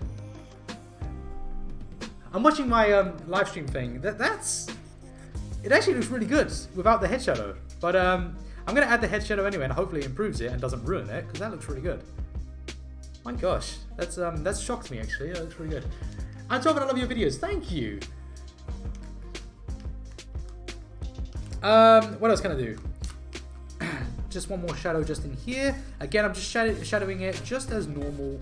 Nothing crazy. How long have we been streaming for? 2 hours. It's a very good stream. I'm going to be streaming for about another half hour. I don't want this to be a ridiculously long one, but we'll see what we do. So let's cast this shadow anyway. We're at this point now where we can cast a shadow. To be honest, it doesn't need it, really, but it does at the same time. So looking at our light source, we need to look at this, and I wish I had like a couple of objects that I could show you. I don't really have anything laying around to show you. No. But I'll tell you what, we'll use this. A blank sheet of paper. Just, there you go, this will do. Oh, this will do. Right, so, okay, here is our chest, right? Here is the ball. Here is the chest, here is that. That is that. You can see it? You can't see it. How do I do it so you can see it? There you go. Right, so that is that. That's what you can see right here. You just can't see the glow because it's hidden. But now we need to cast that shadow. So I don't have a ball or anything that I can use as a ball, but I do have an eraser. So I'm going to put the eraser down, and unfortunately I don't have the light. So if I block that bit of the light, you can see a bit clearer. So if I come down to here, I'm just blocking this light so you can see it. Hopefully you can see that a little bit. But there is a light, there's a shadow being cast. Maybe I'll move it up a little bit. Yeah, there you go. You can still see it. So there is a shadow being cast here. And that's a shadow we need to cast here. Imagine it was a ball shape. Imagine it was a ball structure. It is in front of that, and then we elevate it. So we need to elevate it, but I can't do it with a light like this, unfortunately. Is there a way for me to do that? Nah. If you lift it away from the paper, you can sort of see the shadow extends further. So rather than the shadow just being here, we extend it, the shadow comes across to here. So we have a new shadow there. So that's what we need to do with this head, because it's protruding. It's away. So I'm going to add a very light shadow here. And you don't want to go ridiculous with it. You want to be somewhat sensible with it. But let's try this. And also the neck, by the way. Don't ignore that. Don't just use the head, because the head's probably not casting a shadow on that. Unless the light's coming from above, which it actually is coming from the front downwards. But the neck is casting a shadow too. So we'll go on to that. Let's add a... get the berry. And we're just going to add a sort of shadow that comes across like this and goes down like so. So all of this area starts to darken off. And I'm going to leave that tiny bit of red visible, that really light bit there. I'm going to leave that visible just to show that there's a shadow. Just to really impart that there is a shadow. And as you can see, it's crossed over here, which has given a nice look. I'm just thinking that he's like that. His neck is here. He's pushed his chin up like that, so it's like there. It's touching almost his chest. So it should work. Should the shadow be on the leg? The head will be on the leg, yes. You are correct. The light from the head will most likely be just around here. It will be coming down and just about here, because the shadow, the light is coming from a sort of front-back view. It's like a really, here basically. Can I see it? There. So the light is like here, hovering ahead of the paper, right in front. So it's coming down on an angle like this. Bit of an angle. So that head will likely be shadowed right around there, going off in this direction. If there was a wall behind him, that's actually a good point. If I had a wall behind him, you'd see it a lot clearer. The legs would come down to like there on the wall, and the shoes would be here, and so on. It is a difficult, but we'll go into that. So let's add that darker bit of the shadow. Don't go right to the edge, by the way. When you're doing a dark shadow, bring it out. So blend it outwards. Don't just slap it right on the edge, because otherwise you'll end up with a really crisp shadow. And depending on the light source, you can do a crisp shadow, but you'll want it to be... Oh, also remember that the underneath of the chest is not being cast under shadow by the head. So that can be actually... This is one of those weird situations where the under part can actually be lighter than the upper part, because it's not being cast a shadow by the head. So keep that in mind. That's very important. So let's just drop that. A darker shadow just in here, like so. And you see, you get a nice shadow, and that really brings it out a bit more. So now the head is popping forward. So let's zoom out a little bit so you can see exactly what we're talking. Actually, let's do that a little bit. Change the song up because the song's got too much lyrics in it. There you go. So let's zoom out a little bit. And now you can see it's sort of popping out a little bit. The image is sort of coming forward and it's starting to look good. What do you think so far? Is Spider-Man a teen in this? I don't know. I'm not sure what this is from, because this is from the coloring books. So I'm not too sure about this one. Maybe someone can answer that question down below in the comments. So let's add a little bit more to that shoulder then, and let's cover that shoulder up. Now all of this area, by the way, you could just sort of slap any sort of color on this. It's up to you how dark you want to go with it. But I would say make this a little bit lighter than the shadow underneath the head. So like this area here, I'm just going to throw a bit of color down like that. I like to be free, by the way. I don't like to take the coloring stage of things. As you can see right here, I'm not, you know what I mean? I don't take too much care in it because I think your best results come from being a little bit later on, not at the beginning. At the beginning, you should probably focus, but later on, your hand gets used to it and you become a little bit more familiar with it. And I got a fly flying after me. You become a little bit more familiar with your colors and the way you're doing it, the style. And you should probably let your hand just sort of dictate how you put down those colors. So we're just slapping it down now, nicely like this. Should I order a pizza? Yes, you should. Oh. What do you think, guys? My wife said, should we order a pizza? I'm thinking, yeah, we should have a pizza party, but I'll have to end the stream to do the pizza party. But right now I'm going to keep this going for a little bit. So we're just going to slap a bit of a shadow down here. Nothing too much. And I won't go too far with this anymore. I think that we're sort of getting the point. I'm going to do the leg and then I'll finish up with the leg. I'll explain a little bit more because there is a little bit more I'd like to explain. But when we do that leg, I think we'll call it at that. So let's just do the rest of the shoulder. But I'm really looking forward to reading all of your comments under the video because please bear in mind, if you comment on this stream right now, I might not see them. I'll have to watch the stream back to see them. If you want me to respond to you, leave a comment under the video, not the stream. Leave a comment under the video and I'll be able to respond to you there. But at the moment, it's a live stream, so the chat is just a chat, you know? It's not something I can just watch back and respond to people. So I'm just slapping in some minor details now, just to bring a few things forward and make a few things look a little bit nicer before we move on to doing those legs. The legs are going to be, I don't know, quite fun. That color's looking quite nice. All right, there we go. So let's do the legs. Now, the legs are going to be another one of those cylinder sort of shape things that we've got to work on. So let's get can we get another sheet of paper? This sheet of paper will do. So here we go. I can just flip it up the other way. So with the leg, here we go. So let's break this leg down. In fact, let's do it one more time. Another question time. Right, we've got the leg. You guys, let's see how good your artistic eye is. Remember, once again, there is no right or wrong answer to these questions because there is no right or wrong answer. You guys can answer it however you want, and the answer that you give will always be the correct answer because it is based on your vision. So, which shape would you say these legs resemble mostly? How would you categorize these legs? Would you give it the round? Would you give it a ball? Would you give it a base of a cylinder? Would you give it the triangle? Or would you give it the cube? Let's see what ones you give. And this is important. This is a very important thing into looking at your eye and how you see things. There is one answer that I think everyone should lean towards, and it seems that most people are doing it. Okay, I've seen one. I was actually afraid I was going to see that one because I did want to mention that. I'm actually glad that I saw it, to be honest. So someone said a rectangle. You can't give this a rectangle, and I'll explain why right now. We're here. If you give that a rectangle, the leg, let me show you what happens. So we have a rectangle shape for the leg. Does it fill the leg in? Of course it does. The leg can go in here. Here's the ball for the leg, and there's all those parts. But now you have a problem. You've got to cast a light shadow over that. So if we do the light coming down and we got this area shaded, and then we've got this area really dark here, you've made life difficult now because now you're sort of working out how do I break that down into this? Because now I've got to place that leg muscle up here, but does it cross there or not? You're now having to think more than you want to think. So now you do it as a cylinder shape, because if you turn that on its side to the cylinder, we can see how the light, let's zoom in so you can get a proper nice clear view of that. Oh god, sorry, I'm tapping the mic away. So now you can see a nice clear view of this. You have your cylinder shape. We know that the light source is coming from this direction anyway. There is this leg. So now if we were to put, say, that leg muscle on there, so I'm not going to draw on that because that's an important sheet of paper. But if we were to put the cylinder shape around this, like so, we can now see exactly where things are. We can see that this area here is a highlight area. That area is right in there. So we have a highlighted area along there. So now we know. Whoops.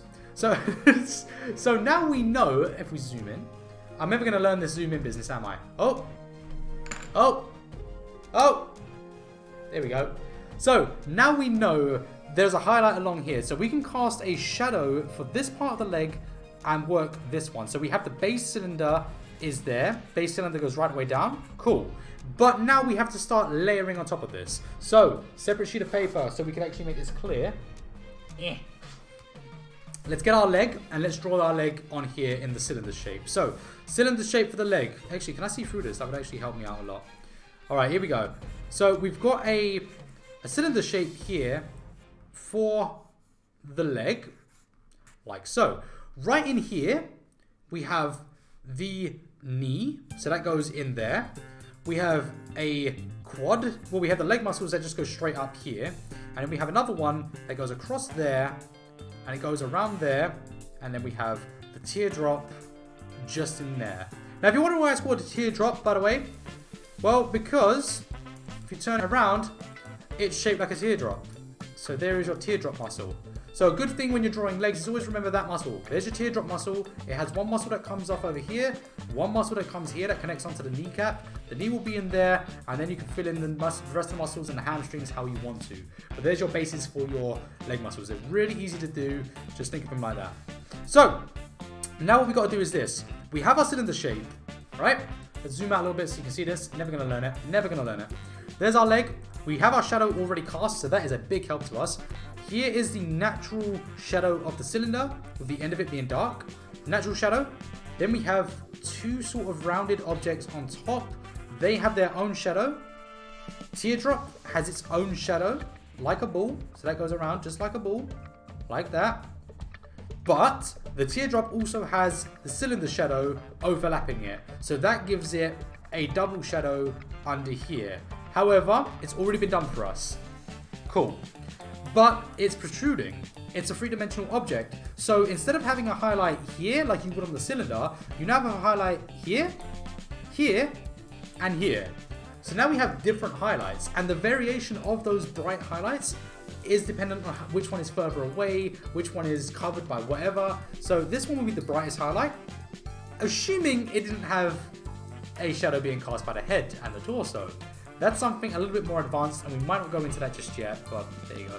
There's that shadow, there's that highlight, sorry, there's that highlight, and there's that one, with these shadows being in here. So, most of the hard work has been done for us there. Let's erase those lines that we've got right there, and then we'll begin coloring this leg. And that's going to be some fun. So, let's get our colors out. Once again, if you are joining late and you want to know about these colors, they will be in the description of this video when the video goes live on YouTube. They're not there right now because I just haven't had time and I forgot to actually put them in there, so they'll be in there at the end of this video. Right, here we go. Cloud blue. We're going to start with our cloud blue once again. We're going to cast a lovely, glorious shadow, for base layer anyway, right down here. And we're going to ignore any sort of third, foreign objects that are there, such as the head and the rest of the torso. Now, I would say that you can add those in now, or you can do them later. And the reason I'm not doing them right now, I would suggest doing them now, but I'm not doing them now because I want to instruct you on them. But if I was you, I would do the shadows as one collective ingredient. Don't just add them on later, but we'll go into that soon. So I'm shading it as I would a ball. So once again, or a cylinder, or whatever rounded object you've got. So here we go. This area right here, it goes around and it just follows the same rules. It's just longer. It's just stretched out. It's still a ball. It's still following those shadows, but it's just pulled out. That's all it is. As you can see, there's that shadow. Pretty easy, pretty quick to do. We get our darker color, our china blue. And again, it goes around. Now, once again, if this was me doing a serious drawing, I would certainly do it different. I would add a straightness to this bit here, and I would add a split between this one to add a muscle fiber. Don't do that if you're just learning. Keep things simple, keep the objects rounded, and work with what's in your comfort zone. Rico Kerry, thank you so much for the donation. You guys donating have been keeping the stream going, and I love you so much. Thank you so much. It really does help in these difficult times because although I am a YouTuber, our incomes are massively affected. I can be honest about this and say that I am earning 25% right now, 25% less than normal each month. Because of the corona, the stock market has dropped, so it is quite sucky, but thank you guys so much. You don't have to donate, it's just massively appreciated, and I love hearing Goku. There he is. Right, so we're going to add another deep shadow here. So I'm going to pick up whatever color that is. What are you? That's Egyptian blue. I'm gonna slap the Egyptian blue in here. And the only reason I'm doing this, and what I would suggest is that you color over the black areas too. Never leave these black areas if you're using a coloring book. But you probably aren't using a coloring book. You're probably drawing yourself. I'm only using that for the sake of this video. There you go. We're just dropping that in there. Doing that round like that. Navi, what's up? Thank you for joining us again. So here we go. Let's add a few more of these shades in there. And as you can see, if you make a mistake like I've just done there, I've really made that shadow come out too far. It's no problem. All you have to do is just go back over it with your lightest color and bleed them all back into each other. And before you know it, you've got yourself a lovely leg shadow right there. Beautiful leg shadow. It is done. But that is not it. We're not done with that leg just yet. So you should scribble all of this area in because you don't want it to be this horrible grayish black color. You want it to be a sort of either a wet black color, as I'm doing it right here, like a true black, or you want it to be a sort of bluish black color, which is kind of hard to see, but there is a bluish black in there. So there you go, like that. Now you want to think about how the rest of the body impacts this area. This is where things get difficult. And the only advice I can give you for this one is you either need to have a good education on three-dimensional objects. And I don't mean education in terms of schooling. I just mean a education on not a formal one, you know, an informal sort of education. You just need to be... You need to have some kind of, I don't know, knowledge on how three-dimensional objects impact each other when they're stacked on each other, like Lego. So you want to work out how is this part of the body plus the inside of the torso. You can't see it, but it is there. The torso is in there. So you need to figure out how is that impacting this area. So if we get our trusty pencil and we put it on top of it, we want to see what is this area doing to this. So your light source, although I say it's coming from there, it is in front. It's not, let me pull that actually forward. So we've got the light source coming here, but it is actually in front. So it's coming from like there downwards on a diagonal. So that light could possibly, this shoulder here, could possibly be casting a shadow here. So this area, this whole area here, could actually be in another shadow. So that's an advanced thing. Rico Kerry, thank you so much for the donation once again. You're my favorite YouTuber. You got me producing better drawings. Thank you so much. When are you going to do a video on ADC Art Attack 2? Well, I was actually planning on uploading my Trunks one to that video, to that channel. Unfortunately, I put it on the main channel. But yeah, I mean, I can start working on that channel as soon as possible because I am sort of adjusted to my new setup now. So we'll see how it goes. We'll upload a video this week and we'll see what happens. So right now, yes, if you want to add a shadow across this torso right now, you can do that. I'm not going to do it because it's a very complicated thing to do, and I think it just doesn't fit with the theme of what we're doing right now. It's way too advanced, but naturally, that shadow is likely going to be going across there and covering this area in another shadow. So when you do that, just overlay your color on top of that, and you'll sort of get a natural shadow there, and it's not a problem. Don't worry about that too much. So here we go. Let's do the rest of this shading area. So again, here's our teardrop. We know that the teardrop's here, and we know that there should be a somewhat highlight just at the top of it. So this one might be casting a little bit of a shadow there. So just to be natural, we'll do something like that. And we'll add a bit of a highlight like that. That's not too bad. That's actually quite nice. We like that. So we'll do that, and then we'll just drop a little bit that comes around here. And sorry if we are too... Actually, I think we're pretty good. We're not too far out, are we? So we're just putting that around there like that. And I'm not trying to be too aggressive with the amount of shadow that I'm adding to these legs. I want to keep it somewhat bright because I think that dark shadow is already kicking in enough of a contrast. So I'm adding a bit more of a lightness to it just to make it look a little bit, because if I made this blue a really dark blue as it would realistically be, it would lose a lot, you know. It wouldn't be that happy kind of Spider-Man thing. So I'm giving it a bit of brightness with the contrast of that black. I think it works really nicely. Again, it's opinionated, you know. You guys don't have to do it that way. You can definitely go a little bit darker if you want.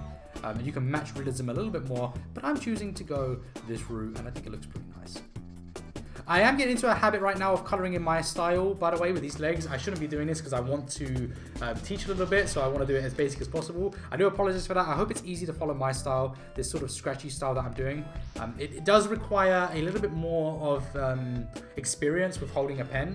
Not too much, but over time you start to develop you just have to be comfortable with the pen, and that's all it is. And then you can control, essentially it's like, again, like being a cook or something with a knife. You can control how much pressure you're putting onto something, and the same with a pen. You want to be able to control that pressure when you're holding that pencil or that pen, and you just want to be able to get those variants and those sort of swooshiness things as comfortable as possible. So let's just do a little bit there. And we're going to finish up with doing this little bit here. So again, all of this obeys the rules of the exact same shadow that we've been doing. But this one, again, is stretched out very high. It comes down here. Now, you do have a knee in here. We have a bit of a kneecap, which sort of protrudes. So you can add a highlight to that if you want. I'm not going to. I'm going to add a dull blue highlight. So I'll separate it like this. And then do something like that. And that will just go around there, and that will just separate the knee. Don't forget the knees. they are a part of the body, so get the knee in there like that, and you'll really start to see it when we start to add those deep areas just in here. And as I say, you can mess around and be as free as you like with these areas. You can really start to add those sort of, I guess you can't see it with this pen right now, but when I jump into the next color of pen, you'll see what I'm talking about. So if I get my darkest one, like in this area here, you can add a bit of a sort of fold upwards like that to add a sort of whatever, a pinch to it. And then you can just sort of throw any old lines in here, something like that. Maybe just like, you know, like tendons or something. They can sort of be visible there. Anything you want really can go in there. What's going on there? His vids had the right amount of comedy. Well, thank you so much. I try to be as funny as I can, but, well, not funny, but entertaining. I want people to be, to just enjoy themselves and have a good time. One of the funny things is when I'm recording my videos for my channel, the actual serious YouTube videos, I don't know, I get kind of lost in some of the humor, and I start to make more jokes than I should, and a lot of it gets left on the cutting room floor. I actually don't... It's hard to say how much my video actually gets kept, but there is a lot of my video that does get cut. But there you have it. I mean, that is pretty... That's given a solid foundation to this, and I think it's pretty good. We are 2.5 hours into this right now. That needs to go back in focus. There you go. So we are 2.5 hours into this right now. Obviously, this has been a very... Why does it keep jumping out of focus? That's very frustrating. Hope that wasn't a problem for anyone.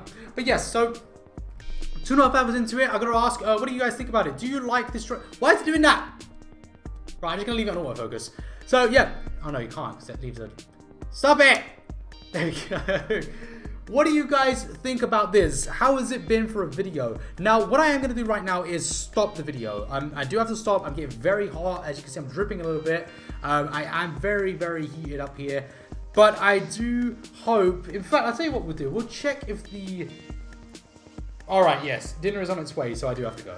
But, yes. Hopefully this has been an educational thing for you guys. If you are watching this on the playback, well, thank you so much, and I hope you did enjoy this video. And if you are watching this live right now, all of you guys in the chat right now, thank you so much. I would like to know, what do you think about this? Did you like my teaching style today? Because I'm not a teacher, and this is the first time I've ever done something like this where I've taught live. So I was very nervous when we started this video. I was very shaky, but as we got into the element a little bit more, I became a little bit more confident in my skills, and I got a little bit more fluid with it, and I think it went well. So hopefully your comments will help me out a little bit there. And if you are new around here, then please subscribe, and also if you are watching the stream live, leave a like on the video, because leaving a like on this video helps to push it and get it out there to more people. Thank you so much. I am sorry that I'm going to be cutting this short, but I think that I've covered everything that I need to. And if there is another video you'd like to see me do in the future, or maybe you want to see another educational stream, I can always do another one tomorrow if you'd like me to teach you how to do other things. If you'd like to, leave a comment under the video, not in the chat. Leave a comment under the video, and I will get to it and work on it for the next video or the next live stream if you would like that. Guys, thank you so much for watching today. Follow me on Twitter, Instagram, ADC Art Attack, and of course Twitch for more live streams, ADC Art Attack. Man, this is a great video. I really had a great time doing this, and thank you so much. And I don't know, all of you have been super. You've all been amazing to me, so thank you. I will see you in the next one. Please try to stay calm, try to stay healthy, and try to stay busy while you are trapped at home right now. And please do take up some coloring, take up some artwork, grab a coloring book if you've got one around the house. If you need to order one, order one. Do your best, and I look forward to seeing your pieces of artwork in the future. Take care. Bye-bye.